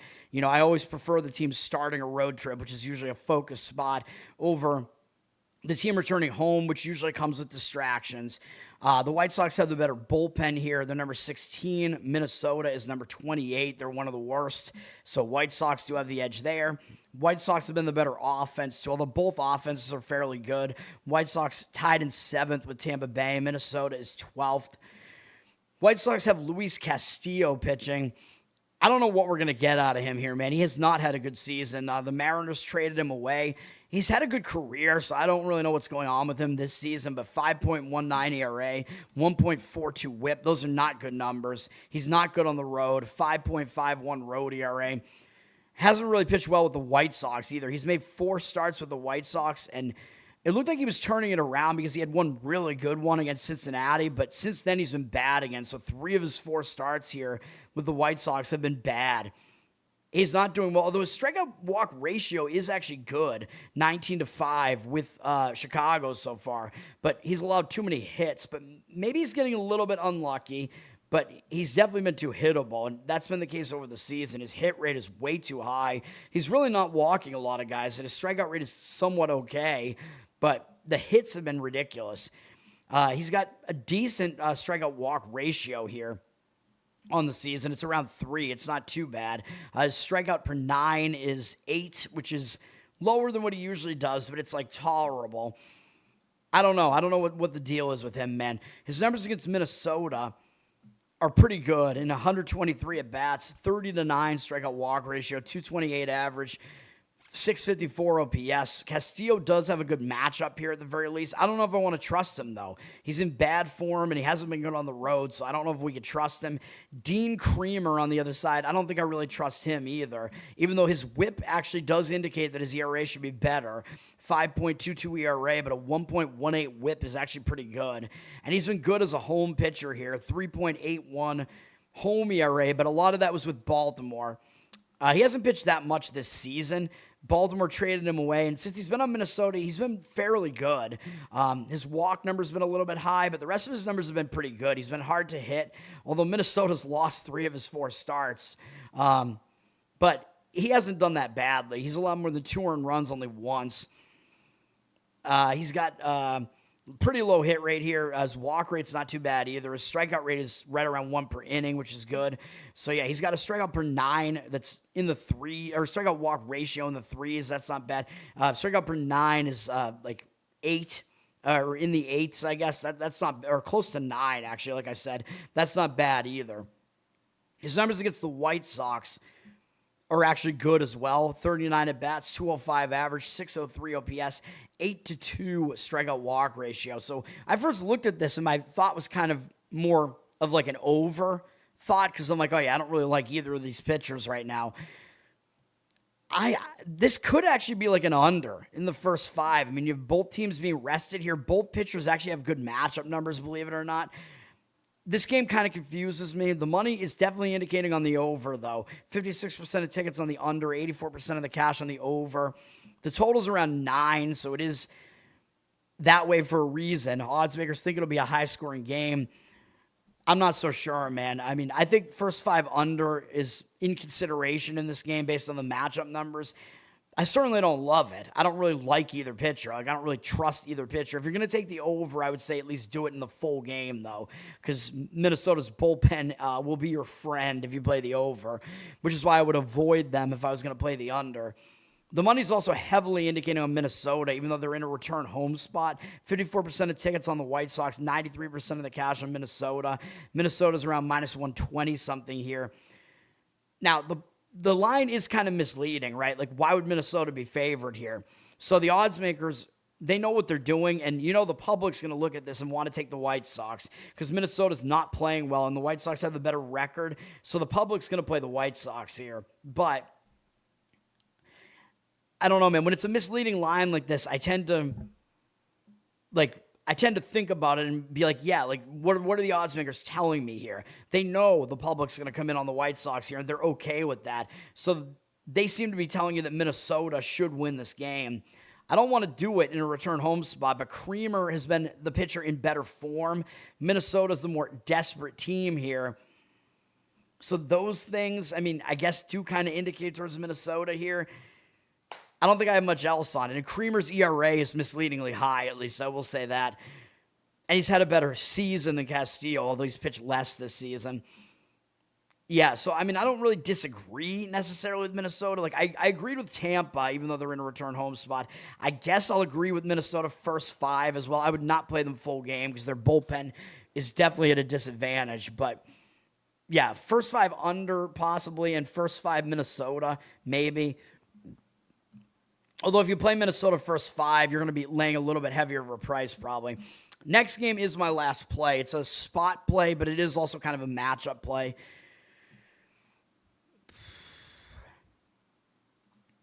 We're going to take the Pittsburgh Pirates. I think this is kind of a cheap price, actually, to get them at in this game against St. Louis, where St. Louis, I mean, they might be motivated, I guess, because they're playing a divisional opponent here. But Pittsburgh is behind St. Louis, so Pittsburgh might get up for this because, again, divisional series, but a lot of times the team that's lower in the standings will be the more motivated one. And I think Pittsburgh's the better team, and the odds makers are telling you that, right? So this is kind of a misleading line, even though I think kind of the thought process from people, I think the public does tend to like Pittsburgh more than St. Louis because they have the better offense. But you can see here, Pittsburgh has the worst record. So why is Pittsburgh favored on the road? Well, I think that's because they have the better pitcher on the mound. Now, St. Louis did just end a losing streak, and a lot of times I like to back teams in a spot like that. They ended a 5-game losing streak, beating Baltimore. They had yesterday off. Both teams had yesterday off, I'm pretty sure. Now, that normally I would say, yeah, that's good. That means they're going to have some new momentum here. But actually, this really is mostly a matchup play for me. I don't know why I said it was a spot play. Pittsburgh is having to come in from the Pacific Coast, but it is easier to travel east than west, like I said. And they just got shut out in their last game, so I think they're going to be a little bit they're going to have a little bit of increased motivation from that, although I will say Pittsburgh's offense has been struggling recently, so I will say that. But I think they got the better pitcher on the mound here. I don't exactly love the spot for St. Louis here. Wait, St. Louis played yesterday. What am I saying? St. Louis played yesterday. You're right. It is a spot play. I was like, wait, why am I doing this again? Yeah, Pittsburgh has a rest advantage. That's why I'm doing it. St. Louis played yesterday. Yes, that's a big part of this handicap action. I don't know who wound up starting for them or if they went with a bullpen game, but they actually beat Baltimore, like I said. But St. Louis played yesterday and Pittsburgh did not. So we have a rest edge with Pittsburgh here. And I think Pittsburgh might have the better bullpen too. But look at this bullpen usage from St. Louis recently. It's not good when you see all this red and orange and whatever, man. They used 6 bullpen arms yesterday and 4 the day before that, and 3 guys pitched both days. That's not good. So, yeah, let's fade this bullpen here, man. So Pittsburgh has a rested bullpen, and they're the better bullpen anyway. They're ranked 22nd, but their ERA is significantly better than St. Louis, who's at 23rd. And with the rest edge on top of that, I think we do get the bullpen edge with Pittsburgh here. We get the better offense, even though they've been struggling recently. Pittsburgh is still the number 6 offense. St. Louis is 24th, so they haven't been good.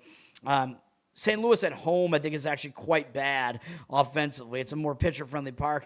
And we're also backing Jared Jones here, and he's the more established pitcher. And I think he's better than his 4.76 ERA suggests. His career's been better than this, although I know he missed all of last year with an injury, but he's pitched a decent amount this year at this point. He has a 1.25 whip, which is higher than I'd like, but it's not that bad. His ERA is better on the road, 4.03 road ERA, although his opponent batting average is worse on the road at 252. But this is a pitcher-friendly ballpark, man. And although I know Jones has kind of struggled recently, 19 to 11 strikeout walk ratio with 21 hits allowed, and his team has lost his last 4 starts. I know that's not good. He's not in very good form right now. He had one good start in there against the Red Sox. I think he's going to bounce back at some point, man. Yes, his team has lost whatever this is, 8 of his last 9. I get that. That's not a good sign. But he's got a low hit rate. His walk rate's not really that high. His strikeout rate is high. So these overall numbers are not bad. So I think he's going to bounce back at some point here. Like, he hasn't thrown that many innings this year. His strikeout walk ratio is at 3, which is fine. Strikeout per 9 is over 10. So I think he's a good pitcher. Not in the greatest form right now, I know. But I think the matchup is going to help him here as well. Against a pretty weak St. Louis offense. They only have 3 hitters who have faced him, but they're 0 for 6 off him with a strikeout and a walk. So I think Jones has the upper hand in this matchup here against Quinn Matthews, who is a young pitcher for St. Louis. Well, he's 25. He's not as young as I thought. He's a very lanky dude at 6'5", 188. So he's tall but thin. He has not pitched well so far. 6.43 ERA, 1.79 whip. You want to talk about form that's not that good. He's allowed 18 hits in 14 innings so far across 3 starts. His team has lost 2 of the 3. He's only made it exactly 5 innings in both. So that means St. Louis's bullpen is likely to have to come into this game, and we're fading that aspect of this too because their bullpen's massively unrested, and it's not good. He does have a decent strikeout rate at 13, but 7 walks on top of that, not good. And then one time he didn't walk that many guys last time out against Philly. Philly obliterated him and had 10 hits and 7 runs off him in 5 innings. So Matthews is not pitching well, although, yes, it is true that he's unfamiliar to Pittsburgh, so that sometimes I would say that's an advantage to the pitcher because they're unfamiliar, but Matthews has not been pitching well. He was unfamiliar to all 3 teams that faced him so far, and they all did somewhat well against him, except Cincinnati kind of didn't. Also, Toronto, Cincinnati, Philly. The best offense he faced so far was Philly, and he got wrecked by them. Toronto and Cincinnati are not good offenses. Philly, decent, but Pittsburgh's going to be the best offense he's faced so far, even though they're not in the greatest offensive form right now. I don't think that's good. Matthews is going to have to step up his game further. This will be his first home start ever with St. Louis, though. His first home start of his major league career. So I guess maybe there's some excitement around that, but I still don't like it, man. I like the Pirates in this one. I I think Jones is the better pitcher, the more established pitcher here. The money seems to heavily agree with this. 55% of the tickets are on St. Louis, 91% of the cash on Pittsburgh. So like I said, public doesn't really love Pittsburgh here. Like, why are they a favorite on the road as the worst team? Pittsburgh right around that pick'em price. So that's what we're going to do here, man. And the money is also backing the under pretty strongly. Under 7.5, where normally I don't love like playing a favorite in a situation like this, but it's just a pick'em price. So neither team is really going to be at heavy plus money here, so whatever. But yes, the total is low. The money's coming in towards the under. I guess there's some argument for that. You have a lot of unfamiliarity with these two pitchers here, so maybe I could see an argument for that. I think if you play the under, you should do it first 5, though, because I would not want to factor in the bullpens. But part of my handicap here is the rest edge that Pittsburgh has. We're definitely going to we're factoring in the bullpens into it because I think they have a big bullpen edge here against a very unrested St. Louis bullpen that isn't the better one anyway. All right. Philadelphia and Anaheim. I looked at this and I was thinking, yeah, there might be some value looking at Anaheim as a dog here, man, because they definitely have the better pitcher on the mound here. But maybe I don't really want to do it. I'm not putting it on my card. Anaheim is staying at home. They just got swept by Cleveland. I mean, Anaheim's just kind of playing out the stretch now, though. Like, are they going to get up for Philly? I don't know. Philly has more to play for because Philly is trying to secure themselves a playoff spot here. They're already on the West Coast. They just played the Mariners, and now they're coming in. So both teams not having to switch time zones here. I believe both teams are off yesterday. Yeah, so both teams are rested here. So same amount of rest. I don't love either bullpen here. Anaheim's bullpen is ranked 21st. Phillies is ranked 18th. They're similar. Phillies is the slightly worse ERA, but they're similar bullpens. They're not great bullpens.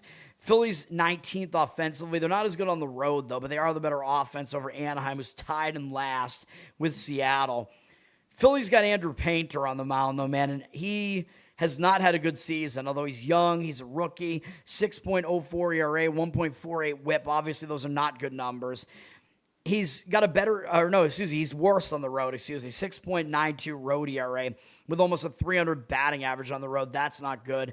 However, Painter has been better recently. Like, his last 5 starts have all been good. So I think they sent him to the minors, and he was down in the minors for over a month.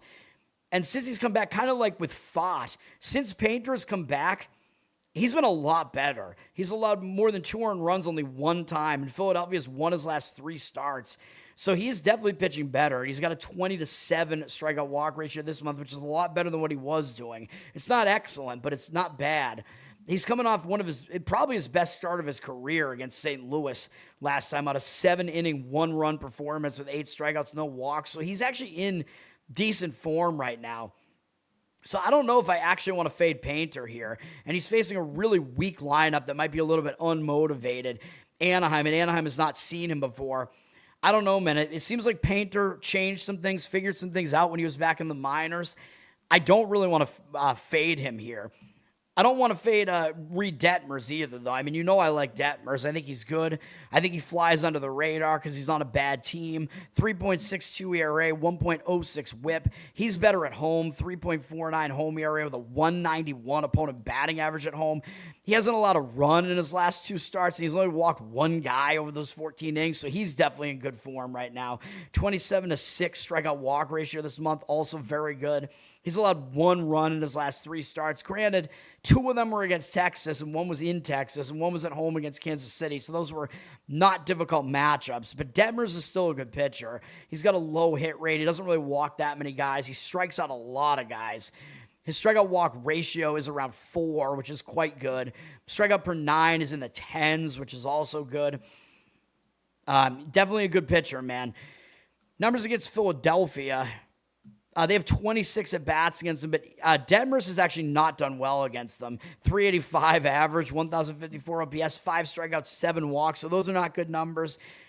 I can't back Detmers here, man. He has bad matchup numbers. I can't do it. Initially, I was like, oh, yeah, Detmers is definitely better than Painter. Like, we might be able to back Anaheim here, but I don't think we should, and they are an underdog, and the line initially dropped on Philadelphia, but the money looks like it is actually coming in on Philly now. Maybe because they're the more motivated team, potentially. 64% of tickets, 87% of the cash on Philly. They're at about minus 130. I mean, I might not even disagree, actually, because Painter has been in much better form. He's kind of unfamiliar to Anaheim, and Anaheim, Detmers does not do well against Philly, so I might have to flip that whole thing around and actually lean towards Philly here, which, kind of gross. And I think I still see kind of more indicators towards an under than an over here. We have 72% of tickets, 92% of the cash on the over, but you have two bullpens that are kind of okay. I don't love Anaheim's for sure. I mean, I don't love either bullpen for sure, but they're both rested coming into this game. Neither offense is really that good. Phillies is not that good on the road. Anaheim's is very bad at home. So you have two offenses that might be a little bit weak here. Both pitchers are in very good form right now. Total being at 8. Yeah, I think that the under, I think there are more arguments for an under than an over here. And the side for me is actually hard to figure out. So I don't know. Maybe the under makes more sense than the side. Tough game to figure out, though. Baltimore at the A's. The A's have a rest advantage here. The A's are staying at home as well, and they didn't play yesterday. And the A's won their last 2 games against Minnesota, so they're not going away entirely. Baltimore just played yesterday, and they're traveling from St. Louis out to the Pacific Coast. This is a big-time negative for Baltimore. They're at a rest disadvantage, and they're having to go Central Time Zone to Pacific Time Zone for a 9:40 p.m. Eastern game. You know, I talk about that. When a team has to travel west, it can mess with their biological clock. It's going to be like they're playing 11 p.m. based on, by the end of the game, based on what they're used to. So I don't think that's really that good for Baltimore here. Plus, the A's have the rest edge. Of course, the A's are a terrible team and maybe the worst team in baseball. So can we really back them here? Can we actually back Jacob Lopez here? I don't think I want to do it. I mean, I definitely would not back their bullpen, even though their bullpen is rested. Baltimore used 2 guys out of their bullpen, but I don't really think they used their better relievers yesterday. And I think what was a loss, although it was kind of a close loss. The A's bullpen, even if they're rested, they're very bad. They're the worst in baseball, even though they're second worst whip. They're a bad bullpen. Baltimore's number 10 in bullpen. So, yeah, Baltimore still has a bullpen edge here. The A's are 14th in offense. The Orioles are 16th. Both, I guess you could just say mediocre offenses. We're in an offensive ballpark here, though. Brandon Young is getting the start for Baltimore. He's been decent, 3.5 ERA, but his 1.36 whip does indicate that his ERA should be higher than it is. He's not quite as good on the road, although he doesn't have extreme splits, but a 3.67 road ERA is higher than what it is at home. He's not pitching as well recently. This month he has a 14-9 strikeout walk ratio, so he seems to be coming out of form a little bit here, although 2 of the starts are against Tampa, so it's not really that easy, but he also struggled against Anaheim a few starts back, which is not that great of a sign. He's kind of been bad over his last 5 starts, and he's given up too many hits, too. So Young is kind of out of form right now. His hit rate is 1 per inning, which isn't great, really. His walk rate is kind of okay. Strikeout rate is a bit too low, so I don't really love this. Although as far as pitching in the A's stadium, he's not a huge home run conducive pitcher, and he's not a huge fly ball pitcher. He's got not an even split, like a little bit more fly ball heavy, but not extreme. So how is he going to pitch here? I don't know, man. He's got only a 2.2 strikeout walk ratio, which isn't really that good. His strikeout per 9 is in the 7s, which isn't really that great either.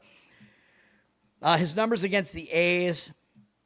The A's only have 8 at-bats against him. 4 hitters have faced him. Jonah Heim does like all the damage. He has all 3 hits against him with a couple of doubles, but that does result in a 375 average, 1,069 OPS, 2-1 strikeout walk ratio. So maybe not the greatest matchup for Young here, although he'd be unfamiliar to some of the hitters there. Jacob Lopez is pitching for the A's. This guy is hard to figure out because he's very streaky, dude. Like last year, this year, he has stretches where he's just absolutely terrible, and then he has stretches where he looks awesome. And it's like, what are you going to get out of him here? I really have no idea. His overall numbers are not that good. 4.98 ERA, 1.48 whip is pretty bad. He's not as good at home. 5.48 home ERA. Those batting average allowed at home is actually better. But we know how bad the stadium is for pitchers. However, Lopez, even if in his recent home starts, he's allowed 2 or fewer runs in every start going all the way back into like early July, although some of those starts weren't deep outings, but he is pitching a lot better right now. And he's got a 29-5 strikeout walk ratio this month. And relatively few hits allowed too. So he's pitching a lot better right now. He currently is in good form. His hit rate is still kind of not that great on the season. His walk rate's still not really that good. His strikeout rate is okay. Lopez doesn't throw hard. So when you see all these high strikeout numbers, it's because he's commanding his breaking pitch as well. Like, he mostly has this curveball that's really hard to hit. His strikeout walk ratio is still really bad, though, below 2. His strikeout per 9, not good. Well, actually, it's not bad, 8.6, but it did drop from the 11 that he posted last year. So he had a lot of strikeouts going on last year.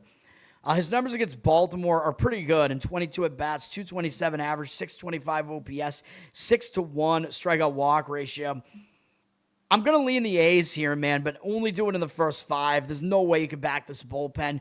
The money seems to lean Baltimore here, but I don't think either team is going anywhere. I think we know that. Oh, the A's are actually undecided right now, so maybe scratch that. But if Lopez, I would say you have to wait to see who the A's pitcher is, but I think if it is Lopez, I do lean to the A's in the first 5. 73% of tickets, 92% of the cash on Baltimore, though. They dropped from minus 145 all the way down to about a pick 'em. So I think if you're going to play the A's in the first 5, you're probably going to be looking at playing the A's as a favorite in the first 5, but I think that might be the right way to play this game. I don't know who it's going to be, though. Like, if it's some spot starter or something, or a bullpen game, then yeah, I don't think you should do it. But if it's Lopez, I would definitely consider the A's here in the first 5. I think they have the better spot. Young is not in good form right now. Lopez, if it is him, is in better form. So that's what I would do. And there's money coming in on the under for whatever reason. The total's not that high for an A's game at 9.5. I don't know what to really think about that. Although I think if you're going to try to play the under, I think you should only do it in the first 5. Arizona, San Francisco, we lost on the over in the game yesterday. San Francisco put up a bunch of runs in the 8th inning and tried to tease us there, and it came within 1 run of a push. That game, it was a loss, though. I mean, there wasn't a lot of hitting going on in that game. It was a 2-1 game, I think, going into the 8th inning. So, yeah, it was bad. Not going to win every game. Arizona should be the more motivated team here because they're trying to make the playoffs. They're in a wild card race here. San Francisco might show up still, though, to try to play spoiler here, and they did win last night. And I think the starting pitching matchup in this game does favor San Francisco here. So I don't really want Arizona in this one, even though they did lose yesterday. Arizona used 3 relief pitchers. I don't like San Francisco's bullpen. They used 3 as well, but they're a little bit less rested. Arizona's the better bullpen. They're ranked 8th. However, as I always say, they're not that good. But San Francisco's ranked 24th, and San Francisco grades out worse basically across the board. Arizona's ERA is better, although only by .02. But they still got the better bullpen. Arizona does have the better hitting as well, in my opinion, although they're 21st right now. San Francisco's 20th. But given what Arizona's looked like since the All-Star break and who they have in their lineup, and Marte is back, by the way. Ketel Marte, whatever his name is, he left the team when they were in Boston for whatever reason, but apparently he's back. He's totally schizo, dude. I don't know why any team would want that guy, but I think he is back in Arizona's lineup right now. Arizona's going with Cole Drake in this game, though. I would say he's a young dude, although he's 26. He hasn't pitched in the majors much, but he has not had a good season here. 5.4 ERA, 1.56 whip. This is his first major league experience, though. He's only made 4 starts. So maybe he'll get better, but he hasn't been good in any of them, really. And he's gotten worse, pretty much. Like, his first start was the best one. The only one where he went 5 innings. It was against the A's. It was at home, of course. Although it's still a hitter-friendly park in Arizona, but we're in San Francisco in this one, and that is a pitcher-friendly ballpark. Drake's numbers are still not good, though. He's got a high hit rate. His walk rate is fine-ish. Strikeout rate, not really great. So I don't know. His strikeout walk numbers in the 2s. Strikeout per 9 is only 7. None of that is really that good. Drake, I think he's been back in the minors, and they're calling him back up, so maybe he'll have changed some things. It looks like he hasn't pitched in the majors since early August. San Francisco's never faced him, so maybe he does have an advantage there, the unfamiliarity edge, but I don't know if that's going to be enough. Blade Tidwell is pitching for San Francisco. He's kind of a converted reliever, but he's still young, and he looked good last time out against the Red Sox. His numbers overall are good. 3.58 ERA, 1.16 whip. worse ERA at home, 3.71, but his opponent batting average is significantly better at home, 179. So he is actually pretty good at home. Last time at home, he wasn't good, though, against the Rockies. Overall, he's got a decent hit rate. His strikeout rate is somewhat okay, but his walk rate is still too high. So his strikeout-walk ratio is not very good. It's in the 2s. Strikeout per 9 is okay. He improved on that this year, so it's in the 7s, which isn't horrible. Tidwell hasn't really been seen by Arizona because he hasn't pitched much in the majors. They're 1-for-7 off him. Arenado has the only hit against him, and only Arenado, Kepler, and Nootbaar have faced him. 2 strikeouts, 1 walk in there. Tidwell does have some unfamiliarity here as well. I'm going to lean San Francisco first 5 here. I think Tidwell should have the upper hand over Drake, although I think Arizona has the bullpen edge here. So I would say San Francisco first 5. Where are they at? Money doesn't agree. Money's coming in on Arizona. 54% of tickets, 94% of the cash on Arizona as the more motivated team, I guess. But you're having to lay a price on the road, man, and around minus 130 almost, although it's dropped a little bit. I don't think I would want to lay. With Cole Drake on the mound, do you really think Arizona should be a favorite like that on the road? I know San Francisco's bad, but I don't know. I think I would take the shot with San Francisco in the first 5 if I was going to play this one. The money's coming in slightly towards the over 8 as well there. I don't have a great feel for the total in that one, but yeah, I think San Francisco first 5 makes more sense. It'll probably be around a pick'em price, though, because I think the odds makers probably know that's where San Francisco's bigger advantage is. All right, let's look at WNBA, and then I'm going to try to cruise through the NFL preseason. I don't know how that's going to go. There's like 10 games. I do have a WNBA play in the first game. Well, there are 2 games coming up first. We have 3 games with huge spreads here. And we're going to take the underdog and the one that has the biggest total, which I know a lot of times doesn't work out. But last time we took an underdog with a low total, and that didn't work out either. So we're going to take Portland plus 12.5 here and fade the Atlanta Dream. We're going to fade Angel Reese here, man. Hopefully Angel Reese will waste time missing a bunch of her own layups here, but I don't think this is a good spot for Atlanta here. Atlanta's returning home from the Pacific Coast, and I know it is easier to go west to east, as I always say, but even so, they've been on the road since the 18th, so they've been on the road for a long road trip out on the Pacific Coast. They swept the road trip. They pretty much only faced one good team on the road trip, though, which is Vegas, and they won that game by double digits. Now Atlanta's coming home. I know Portland's not very good, but Atlanta didn't play that many good teams on the road trip either, and they're probably feeling very high on themselves, right? Like, yes, successful road trip. We feel good. Now they have to get back to home life, whatever. They've been off since Monday, but even so, I think it's a distraction. And plus, that extra time off, you don't want that when you're on a 4-game win streak. Like, right, rest, in my opinion, rest usually halts whatever momentum you have going on. So you want rest when you're playing poorly. You don't want rest when you're playing well. And they're playing well, even though they did play a bunch of games kind of in quick succession there. So maybe the rest could help them a little bit. But even so, I'm rambling. It's a return home spot. It's a negative spot typically. It's a distraction spot. But even worse than that, they have a big NBA TV game up next against the best team in the league, Minnesota. So I think that could be a look ahead, too. So I think this is basically a sandwich spot. The return home, which is a distraction, plus Minnesota on deck.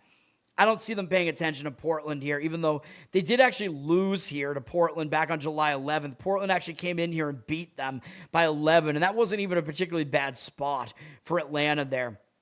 So I don't know what happened in this game. Like, did Portland actually outplay them? No. I mean, it was a major outlier, so I do worry about that a little bit. The rebound battle was pretty close, though. But Portland definitely, they hit a ton of threes in the game, so it was a big outlier. And they shot ridiculously well, even though Atlanta had way more shots. So, yeah, that worries me a little bit as far as Portland is concerned. We know they're not the better team here, but we only need them to come within a 12.5-point spread here, man. And Portland, they only have 1 day fewer rests here, and they're already in the middle of a road trip here. So they're only coming in from Dallas. So they're only making travel. It's a travel spot where they're only making a trip 1 time zone over. And they've been off since Tuesday. So they have 1 fewer day of rest here. Yeah, I think it's a much better spot for them. I think they're going to show up. They're going to try to at least put in an effort to try to split the road trip here. And yeah, that's all I got here. Portland, by the way, did lose at home to Atlanta by 20 the other time they played them. But whatever. I'm not really focused too much on those prior results because they weren't really that recent. So when they're not that recent, I kind of ignore it a little bit. But yeah, I think the spot sets up for Portland. It's a return home spot for Atlanta, plus a look ahead for Atlanta. Let's fade them in this one. The money doesn't seem to agree. How could Portland be a public side here, man? There's no way. 91% of tickets on them, 90% of the cash. There's no way. I do not agree with that. I don't understand why that's happening in the market. I know the total's not that low. It's the highest of the day. It's around 180, but I say we still do it. We're getting them as a big underdog in a spot where I don't even consider Atlanta to be that good offensively. Like they're somewhat more of a defensive team in my opinion. And Portland, I know their defense isn't good, but they've been a little bit better recently at least. So hopefully we can get some hopefully this will be lower scoring, even though the odds makers are kind of saying it won't be. And the money is kind of indicating towards the over. But whatever. It's all about the spot. We're going to take Portland. Got to get the WNBA back on track, man. And probably the only way to do that is to just start firing every time I see a spot that I like. And if I'm good enough, hopefully the more wins than losses, hopefully can gradually pull us out of the small hole that we're in here. The WNBA hole, that's not good. A lot of holes I don't want to go near here. Connecticut at Indiana. This is a ridiculous mismatch here. Indiana's a massive favorite, like one of the bigger favorites you'll see in the WNBA, even though Indiana's not the best team in the league. They're considered to be probably like a top 5 team. Indiana just smoked the sky in their last game. That sounds weird. They're returning home from a road trip, though, although they've had a bunch of days off. They've been off since Sunday, but it's still a road trip return. And do they really pay that much attention to Connecticut here? Probably not. So I don't think it's a great spot for Indiana. They were away since the 16th, almost a 2-week sort of road trip here. Well, it was a bit over. I guess it was like a week-long road trip, and since then they've just been off. I don't think that's a great thing, though. They don't have a big game up next, so they do have to go to Toronto. But it looks like they have a bunch of time off, so I don't know what the deal is here. Like, they have 2 weeks off. Is there another break in the WNBA season? I'm not sure what the deal is with that, but whatever. Maybe there is another break. I don't know. Connecticut, bad team. They're on my bad side. They played better than it looked like in that game against the Valkyries, where we took a loss on the show there. You know, Connecticut tried to come back in that backdoor situation, but they were already behind by way too much, even though they put up more points than Golden State did towards the end of that game. It wasn't enough. Statistically, Connecticut definitely could have covered that one. They had way more possessions in the game. I'm kind of pissed about it. They have way less rest here, though, because they played on Wednesday, but they're starting a road trip. They should be focused on Atlanta here, or excuse me, on Indiana here. Indiana's got the rest edge, but I think the spot is better for Connecticut, starting a road trip over Indiana, returning from one. The money doesn't agree. The money is laying the points with Indiana. 58% of the tickets and 92% of the cash on Indiana. 72% of the cash, on Indiana. 58% of the tickets. 17.5 is the number there. Yeah, it's a really high number. I would take the points with Connecticut. I mean, I think at the very least, you pretty much know there's not going to be any value laying a huge spread like that with Indiana. Feels like a key number because it's about to be football season. By the way, some of those football games last night were crazy, dude. The Morehead State game where they got upset. I don't think they were that big of a favorite, but they got upset in a crazy 3 overtime game. And then there was a big upset with West Florida, who just moved up to Division I. And we'll talk about them in basketball because they'll be in the A-Sun in basketball, and I cover all the basketball conferences. I don't cover FCS football, though. But West Florida pulled off like a 20-point upset in their first game as a Division I team, and it was at home. I think there was a lot of excitement around that game. I forget they upset Southern Illinois, I think is who it was. Anyway, yeah, so the money is indicating against me on that Portland-Atlanta game. I don't agree with it in this Indiana game either. I would lean towards taking the points here. I know it is another high total there in the high 170s, but I think the spot is a little bit better for Connecticut, although they're at a bit of a rest disadvantage there, definitely. Toronto at Vegas. Toronto is, dude, what is this team doing? Toronto, I mean, they're one of the teams that has been in the mix, like in, I don't know, like going against Sophie Cunningham and whatever, and Toronto now has introduced 2 new mascots. Dude, this Toronto team, they're an expansion team. This is their first year. They're a bad team. They're not playing well. And they're focused on putting out 2 new mascots for the team that both have non-binary pronouns. That's seriously what they're doing. Do you really think that's going to get people to watch this fucking league? There's no way. So I hope they get their asses handed to them tonight because they deserve it. This is the most stupid franchise in the WNBA. They're worse than Minnesota. At least Minnesota is a good team. Toronto is a joke. They're not a good team, and they're focusing on pronounced mascots. How about you focus on winning some games first, you dumb fucks? It's so fucking stupid. Good luck playing Vegas tonight, by the way. Vegas is clearly the way better team here. And Vegas just beat Toronto on the road, but that does mean I lean against Vegas here. It is a zigzag spot. Vegas just played Toronto and beat them. That game was actually in Vancouver because Toronto played, I think, multiple games in Vancouver. I have no idea why. Now Vegas is back home after that. I don't think they're going to take Toronto that seriously, man. I mean, it is what it is. Vegas, it's kind of a get in, get out type of game here. Do I think Vegas will lose? No. I mean, they're a huge favorite here, but Toronto could definitely cover and not win here. Vegas just went in and beat them by 10 in Vancouver, whatever. There are some zigzag components to this. If you look at what happened in this game, Vegas shot pretty well. The number of field goal attempts was very similar, but Vegas had a better shooting percentage. And Vegas did go to the line way more. The rebound battle was close. Vegas only won it by 1, although they kind of dominated the game lead-wise. They led pretty much the whole way. And it's not a good sign that Toronto hit 5 more threes and still lost the game by double digits, so that's not a good sign. So it's not all good for Toronto here, but I will still lean to Toronto in somewhat of a zigzag here. I believe Toronto, that was the last game they played too. Let me see. No, Toronto actually lost to Seattle in between the two. So the Aces actually do have a rest advantage here, but Toronto might still bounce back from that. That was an ugly performance against Seattle. That's how bad Toronto is, though. Losing by double digits at Seattle. Yeah, great. But people are going to look at that and think, oh, there's no way they're going to do anything against Vegas here now. The money doesn't agree with me on this either. The money's coming in on Vegas, laying like 14 points here, or 13.5, I guess is where most of the books have it. 68% of tickets, 91% of the cash on Vegas. The totals dropped a little bit into the mid-170s, but yeah, I would lean towards taking it with Toronto, taking the points, even though they're a stupid franchise, and I hope they lose, but whatever. Not a play for me. And then Washington and LA. I was looking at this one kind of hard. LA just, they had kind of a close game against the Dream, though, in their last game against Atlanta. So they're staying at home, though, and that was 4 days ago. So LA might be up for this game, but that was tough, man. It was a game where they were kind of hanging around in this game. You know what I mean? Like, by the end of it, though, they were kind of out of it. So I don't really want to say it was like a close finish, but it was fairly close going into the fourth quarter. So they played a pretty competitive game there. Maybe not the greatest spot for them, but we're talking about Washington here. It was a very good defensive team. Maybe not a good spot to play Washington because they're on the road here as a favorite, and that's probably not the where you really want them. And they're on a back-to-back. That's why I was looking at L.A. here. That's got to be factored into the line a little bit, but you're still going to get L.A. as an underdog here, and I think that is the way to look here. I mean, Washington played yesterday at Phoenix. They also played on Tuesday and Sunday and Friday, and Wednesday.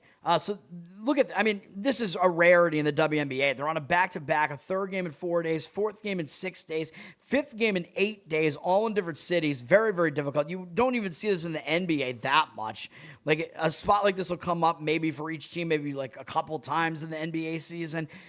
And they played another game at home right before that, too. So this Washington team, very bad rest situation for them. And they beat LA by 10 at home right before that whole stretch started. So I don't think they're really going to focus on LA. They don't have a big game next, though. They have the break, and then they're playing Chicago. And by the way, that's the other thing as far as this break that's coming up. Atlanta has Minnesota coming up in 2 days, so that's a look-ahead spot there. Then they go on that break. So Atlanta does have another game, that Minnesota game. That's why I think it is a legitimate look-ahead. If that Minnesota game was after the break, I wouldn't like this as much, but it's coming up in 2 days. But anyway, this game, I would play LA or not play the game. Washington, they're not a team you want to lay points with like this. It's kind of a low total in the 160s. That indicates more towards the dog. The money coming in on the under, but the money's coming in towards Washington. And yes, Washington, they're definitely the better defense and the better team. There's no question about that. 82% of the tickets on LA. I don't buy that. I don't buy that the public is actually playing LA here. 94% of the cash on Washington. I don't buy it, man. It's a horrible rest spot for Washington, as I just showed you. And you're going to get 5.5 points with LA at home here. That's the way I would play it. I would take the points with LA. All right, let's try to get through. Should I take another break and then do the NFL preseason? There's kind of a lot to get through, although I try to kind of cruise through it quickly here. Yeah, I'll take one more break. I'll be right back. Yep. Inside, I want to kill myself. We are on an 0-7 run over the last 2 days. After tonight, it was just complete bullshit. So that's how I'm going to start off this show. Horrible Sunday, 1-5. I don't even know what to tell you about that. I just don't want to do this anymore. I have never seen anything like this, man. With the slump continuing, 2 straight losses, not a good day at all. 0-4. I just have not had a good season, man. What can this slump that I'm on? The slump continues. I've reached a new peak, actually. I'm going to burn my Bruins hat, man. I don't know what is going on with the Bruins. March 8th, is that what it is? I don't even know. It's March 9th, I think. Who even knows, man? I don't know what day it is anymore. I don't even know what day it is anymore, man. Back with you after the worst day that I could possibly have. Back with you, as I always am. Until I die, at least. 0-2 yesterday, and yesterday did not go well for me. 0-5. The worst month that I've ever had in my 18 years doing this. I don't know what to even tell you about this anymore. Broke the slump yesterday as the slump discontinues. The slump continues. Somebody fucking kill me, please. I don't even know what I should do at this point other than potentially end it all.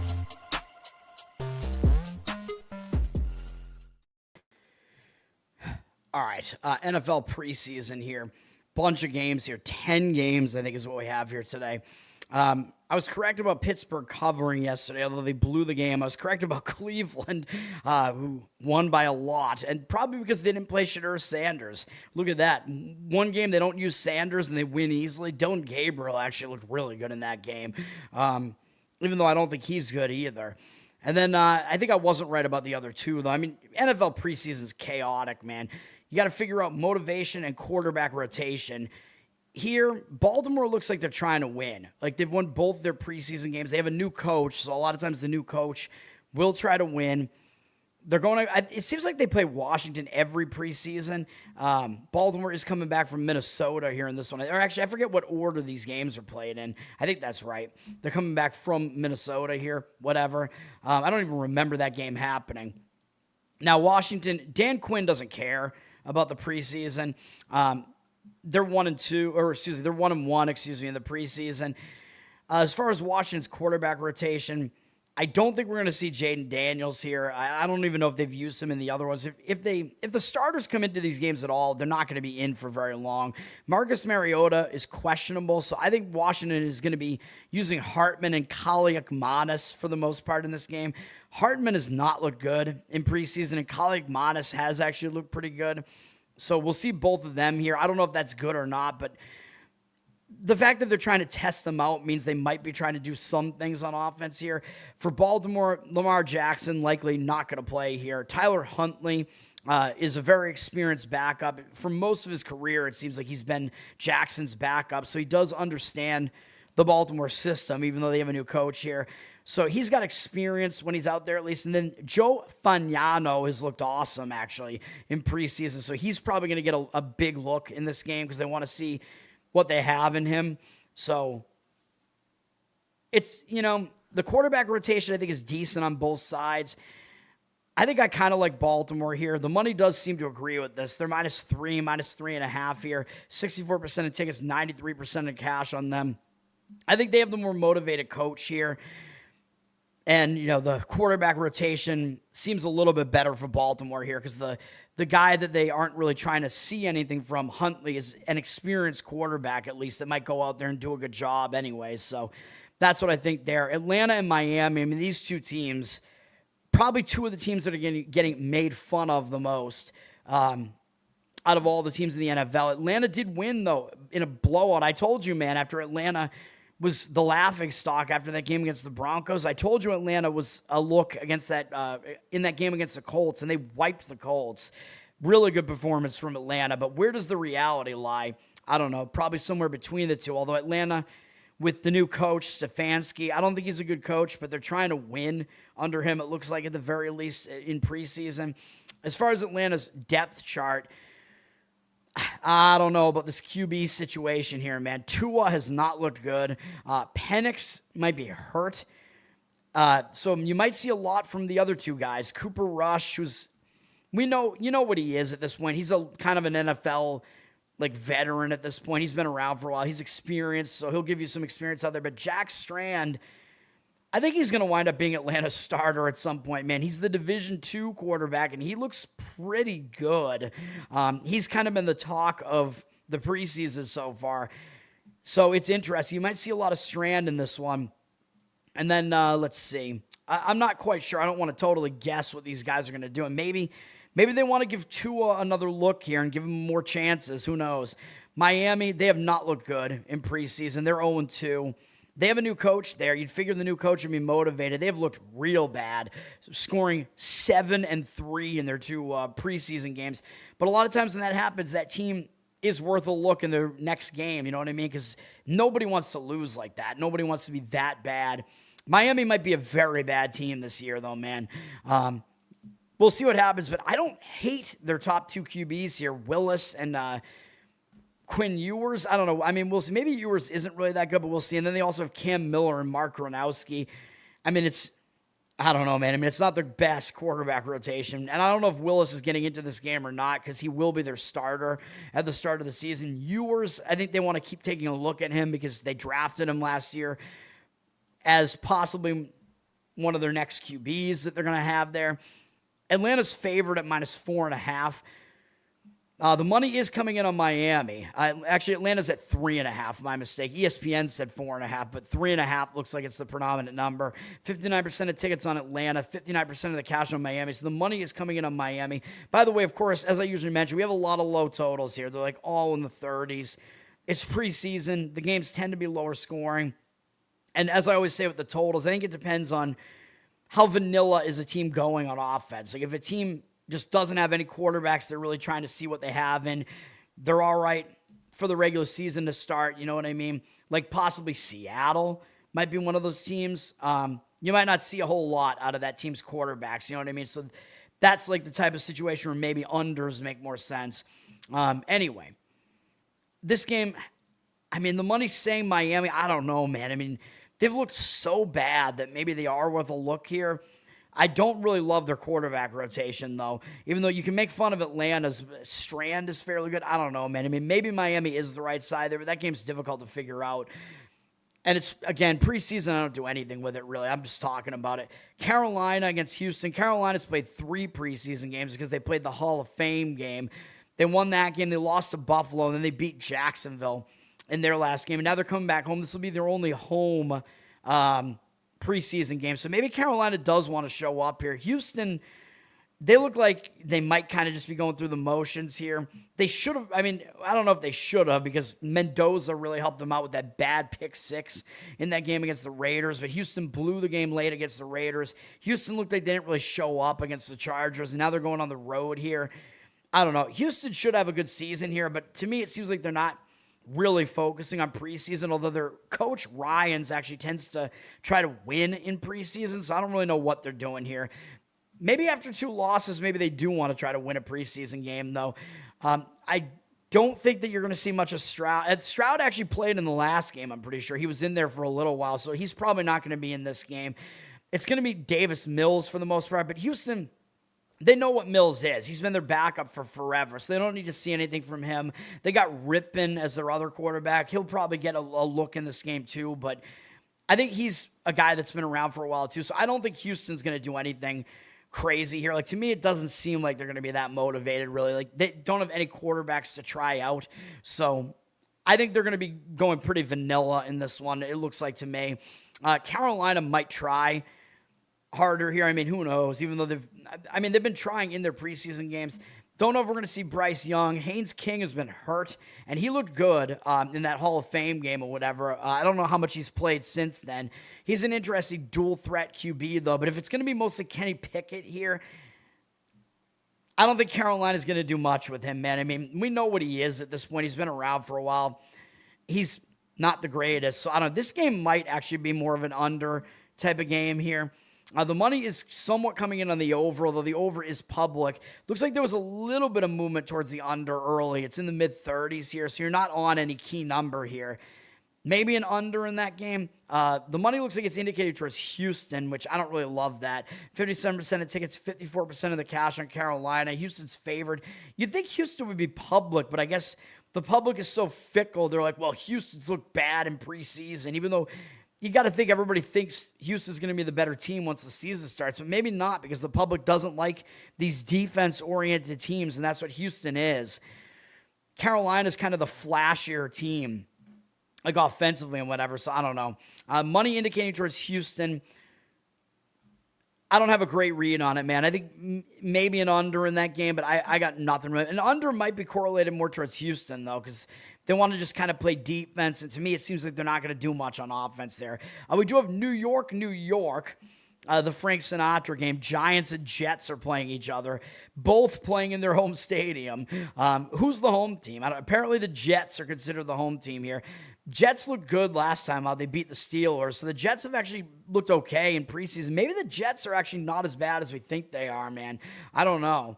The Giants, they're 1-1 in the preseason as well. They had a good win over the Dolphins last time, although the Dolphins look like they really blow. So I don't know if that really matters.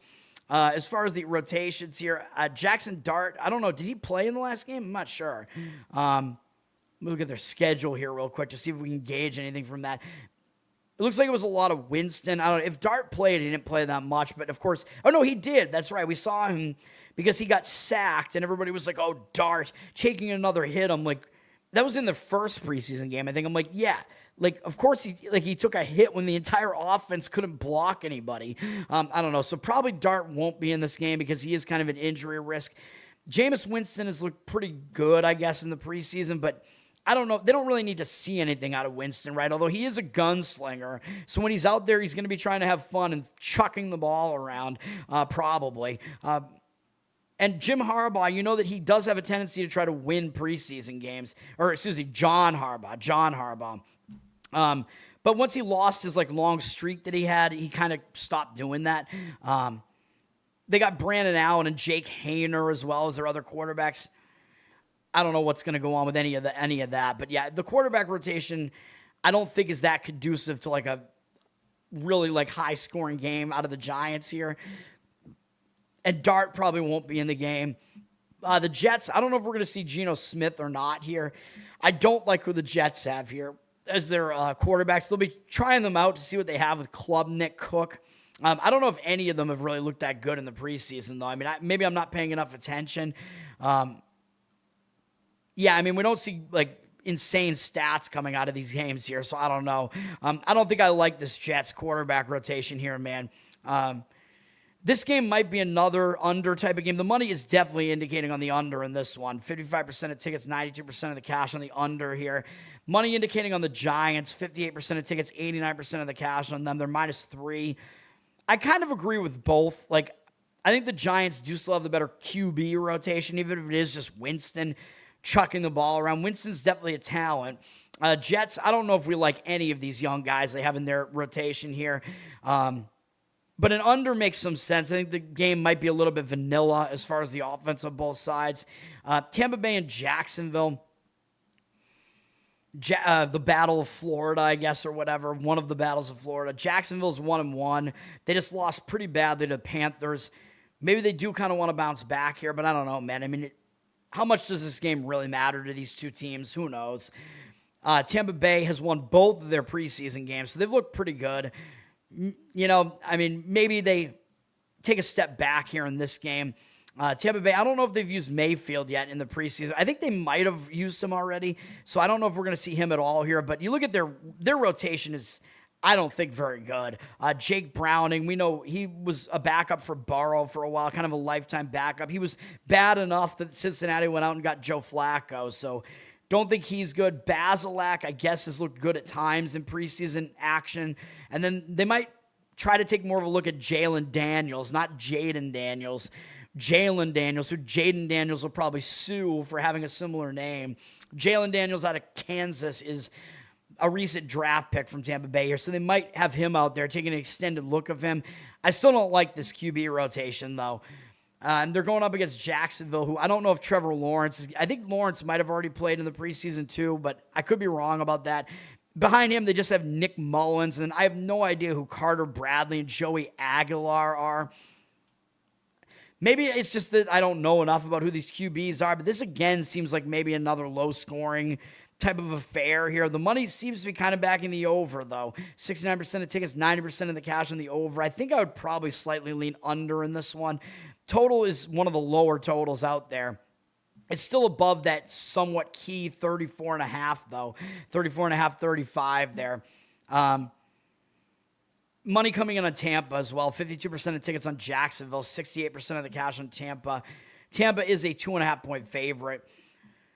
I don't know, man. I don't have a great read on that game either. I don't have a great read on most of these. New Orleans at Dallas. New Orleans got smoked in their last game by the Rams, so they might bounce back. They've looked pretty bad, actually. They've lost both games in the preseason, got killed by the Rams, and everybody's kind of making fun of New Orleans after that. Maybe New Orleans will bounce back from that, although I don't know if they're really playing Shuck in the preseason here. He's going to be their starter, and I think he's actually good. But I think we've seen a lot of Spencer Rattler in the preseason, but we know what he is at this point, so you don't really need to take an extended look at him. And Zach Wilson has been in the league for forever. We know what he's going to give you, too. So I don't really love this New Orleans quarterback rotation. And then Hunter Deckers, I don't know exactly what they're going to do with him.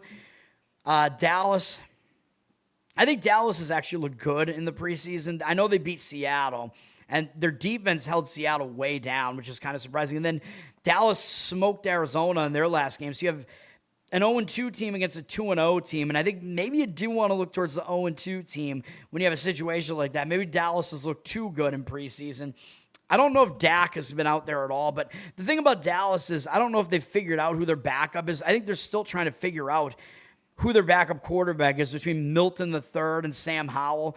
I think they both look pretty good at times during the preseason, so they might be getting a lot of action in this game too and playing well again too. So I don't really want New Orleans here because I think the quarterback rotation is actually better for Dallas here.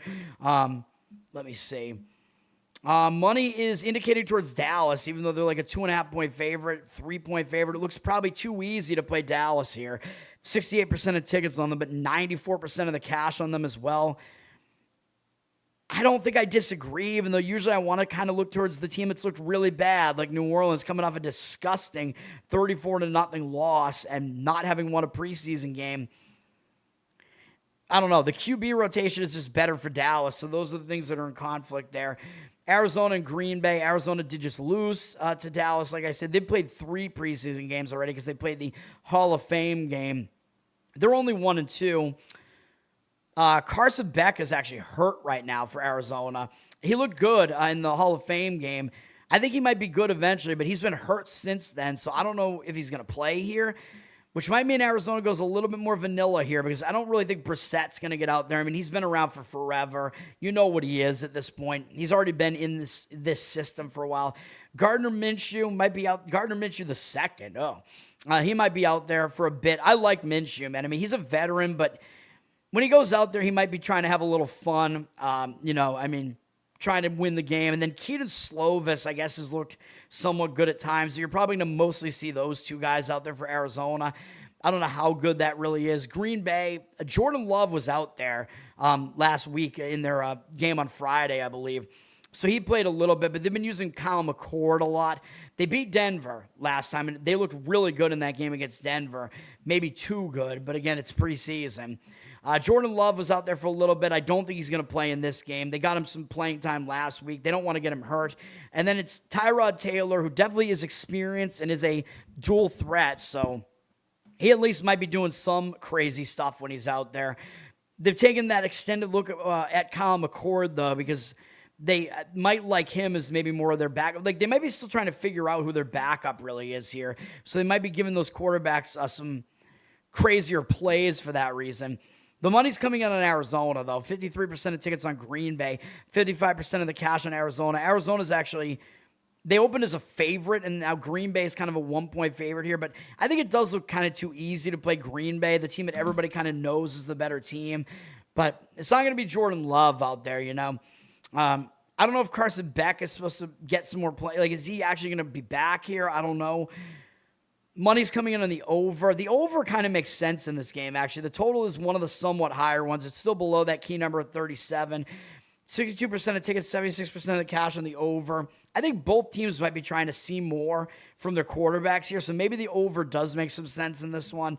Other than that, I think Arizona, maybe a slight lean for me towards Arizona there, just because they didn't look that good last week and Green Bay did. Seattle at Kansas City, as I kind of already alluded to, this seems like an under, and it is a really low total, but I don't think either team is going to be doing a whole lot here. Seattle, I think they're just trying to get ready for the season. They've lost both their preseason games. It is what it is. I mean, I don't think they care that much. Seattle's quarterback rotation, Drew Lock has played pretty well in the preseason, but he's been their backup for a while. He's had a long career, so I don't think they need to see much out of him. They're probably going to play Jalen Milroe more to see what they try to see what they have out of him. I don't know if Darnold has played at all in the preseason, but I don't know if we're going to see him at all. Probably not. Milroe, they probably want to get him more time just to try to start developing him more, but he hasn't looked that good, though. Like, he could definitely run. He's a dual-threat quarterback, but his quarterback skills have not been very good. He threw a couple of picks last game. Hasn't really looked that good. So, I don't know, man. I don't think it looks that good for Seattle here. In Kansas City, they're not really going to be doing anything either. Like, Mahomes is not going to be out there. You wouldn't imagine. He's listed as questionable, too. Like, they're trying to get ready for the regular season, so I don't think you're going to see him. You might see some other offensive players for them not take the field here. Justin Fields is an experienced backup, though, and he's played well in the preseason, but I don't know if they really need to do much with him. They already know what they have with him. And then Nussmeier, they might want to, I think Nussmeier is actually going to play the majority of this game because he's their draft pick this year. They want to see what they got in him out of LSU, but he has not looked that good in preseason. And then they do have Oladokun or Oladokun. I don't know how to pronounce his name. He played a little bit last year after Mahomes got hurt, but he has not been very good. So I don't know. This Kansas City rotation doesn't really look that good to me, especially if it's going to be a lot of Nussmeier here. And maybe he'll be good eventually. I don't know, man. But this game does seem like an under to me. The money seems to be indicating that way. 64% of tickets on the over, 53% of the cash on the under. Total's really low. It's below that key number of 34, though, so that's kind of a problem. I think if you wanted the under, you already missed the boat on it because it opened at 36.5, and at anything 34 or above that key number of 34, that would have been awesome. 33.5, I mean, you're losing on that key number there. I don't love it, and it's the lowest total on the board, but there is a reason for that. Some real money has come in on the under in that one, but definitely late to the party there. A lot of times, these games will move, man, especially these totals. 58% of the tickets are on Seattle, 71% of the cash on KC. So the money backing KC here, they're at about -1 here. I kind of agree with that. I mean, the public kind of likes Seattle because they won the Super Bowl last year. Of course, the public probably doesn't like what they see. Both teams have lost both preseason games, by the way. So kind of both teams are in that bounce back spot, but to me, it just seems like it's because both teams just don't give a shit about preseason. You know what I mean? These are teams that are supposed to be contenders to win the Super Bowl, so I don't think they care about preseason. Like, they already know what their starting lineups are going to look like. You know what I mean? They don't really have to. The only thing they have to figure out is who's going to make the team, like, at the bottom of the roster. So whatever. But, yeah, maybe a slight lean towards Kansas City here. The game is in Arrowhead. The fact that Kansas City's trying out Nussmeier here might be better than Seattle trying out Milroe, but I have no idea, man. Cincinnati and Philadelphia, that game's on ESPN Unlimited, and so is the New Orleans-Dallas game. CBS National TV has Cincinnati and Philly. I don't know if you're going to really see the starters here in this one, though. Philly's 0-2 in the preseason. Not really doing a whole lot here, I don't think. Cincinnati, Cincinnati usually doesn't do well in preseason either. They're 2-0, though. They've actually won both of their games. That has me kind of maybe leaning towards Philly, even though I wound up kind of leaning towards Dallas in the other game. We have a 2-0 team against the 0-2. I kind of like the 2-0 team there just because of the quarterback rotation they're throwing out there. Cincinnati, though, I mean, to me, it doesn't look like they're really going to be. I mean, look at their backups, Flacco and Josh Johnson. They don't need to see anything from those guys. Those guys have been around for forever. They're both like 40-plus years old. We know exactly who they are. Like, you know what I mean? Like, they don't need to see anything from those guys. And then maybe they'll try out Sean Clifford here. I don't know. I don't think Burrow's going to really be out there. So I don't like Cincinnati's quarterback rotation here in this one. Philadelphia, I don't know if Hurts has played in the preseason, but he's probably not going to be out there. Andy Dalton, I mean, he's a guy that's been around for forever, too, so they don't need to see much from him. They might try out more of Tanner McKee, who's younger and has been one of their backups for a while, but they kind of know who he is at this point, too, so I don't know. And then Cole Payton, I don't know what's going to go on with him. But, yeah, I probably do slightly lean Philly here, and the money is indicating that way. 54% of tickets on Cincy, 78% of the cash on Philly. I kind of like it. I mean, the 0-2 team against the 2-0 team. Cincinnati's QB rotation, very experienced, but they don't need to see anything out of those guys, you know. Some -2.5 maybe for Philly, although you don't really need to see anything out of Andy Dalton either, the Red Rocket. I think this is an under game as well. The total did already drop through that key number of 37, though, so if you want that under, you've already missed that best number there. And the money is kind of backing the over. 71% of tickets, 94% of the cash on the over. But I would lean under in that one. I don't think either team's going to do a whole lot with those offenses there. And then NFL Network has the late game as well to finish off the doubleheader. They have the earliest game and the latest game. Minnesota at Denver is this game. Minnesota, they're 1-1 in preseason. They played two really low-scoring games here. I don't think you're really going to see Kyler Murray. They've announced him as the starter. J.J. McCarthy might be hurt, so I don't know how much you're going to see out of him, but I don't think he's that good anyway, man. And then behind him, Wentz has been around for forever. I mean, if he's going to be out there, it's going to be very vanilla, I would imagine. Probably a lot of this has to do with, the fact that they've played low-scoring games makes a lot of sense, given who their quarterbacks are. And Max Brosmer, he's bad. So, yeah, I don't know, man. I mean, it looks like Minnesota's not going to be doing a lot offensively here. Denver, I don't know if Bo Nix has been out there at all. They've been using Jarrett Stidham a lot. I don't think they need to see much out of him, though, because he's been around for a while. They know what they have with him. And Sam Ellinger, whatever the hell his name is, I don't think they really need to see much out of him either. They kind of know what they're getting. So this game to me also seems like an under. This total is on that key number of 37.5, and it has dropped from 39.5, but you're still on that key number at 37.5. So I kind of like the under here. 59% of tickets, 91% of the cash on the over, though. Money indicating towards the over here. The line has dropped a little bit on Denver as a favorite. They're -3.5. Denver does try to win in preseason. Sean Payton tries to win in preseason, and the money is coming in that way. 66% of tickets, 95% of the cash on Denver. Maybe that is the right way to look. I mean, Minnesota's going to have to go into elevation for this one, which may not be that easy for them. And Sean Payton, again, is more likely to try to win this game than I think Kevin O'Connell is. So maybe Denver makes sense too, but probably my preference would be the under. And that's it. That's the show. Way too long of a show today. Too much fucking preseason, man. We have 3 plays, two in baseball. We have the Mets on the money line. These are both full game plays. Pittsburgh Pirates money line. Both pretty good prices there, I think. And then we're also trying it out with the WNBA, man. Still, we got to get some more money back in the WNBA. We're taking Portland plus the 12.5 in the WNBA. It's entirely a fade of Atlanta in a bad spot, though. That's going to do it. Learn to Tone on Twitter. Learn to Tone on Instagram. Like, subscribe to the channel here. You'll get notified when I go live. College football, FBS football, officially starts tomorrow with about 6 or 7 games. I don't know if I'm going to have a play. I've had to play each of the last 2 years. Last year, K-State, I think, was kind of still the right side in that Dublin game, and they wound up losing.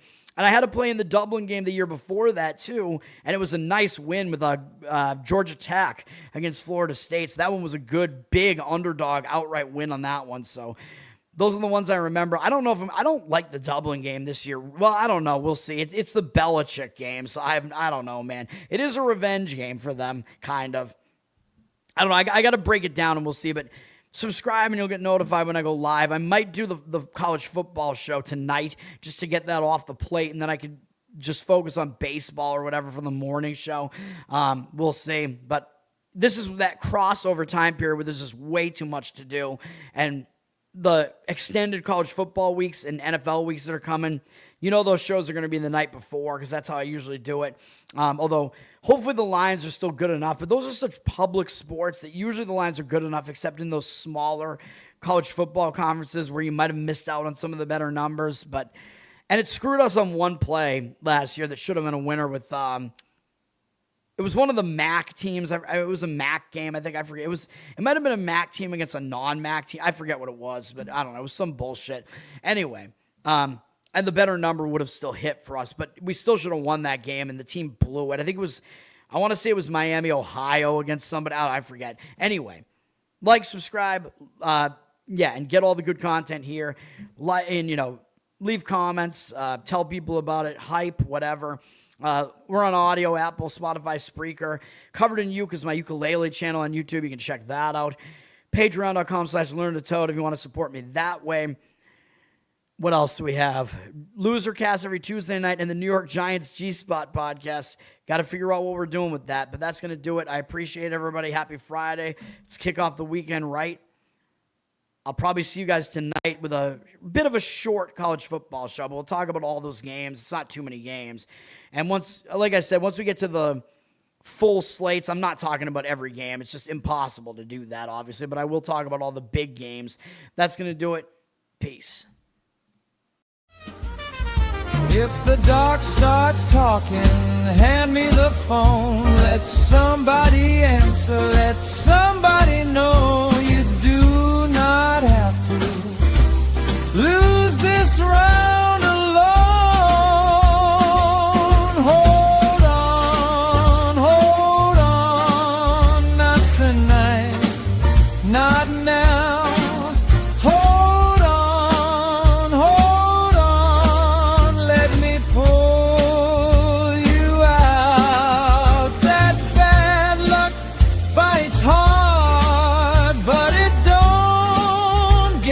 Crown, hold on, stay with me now. Hold on, you're still here now.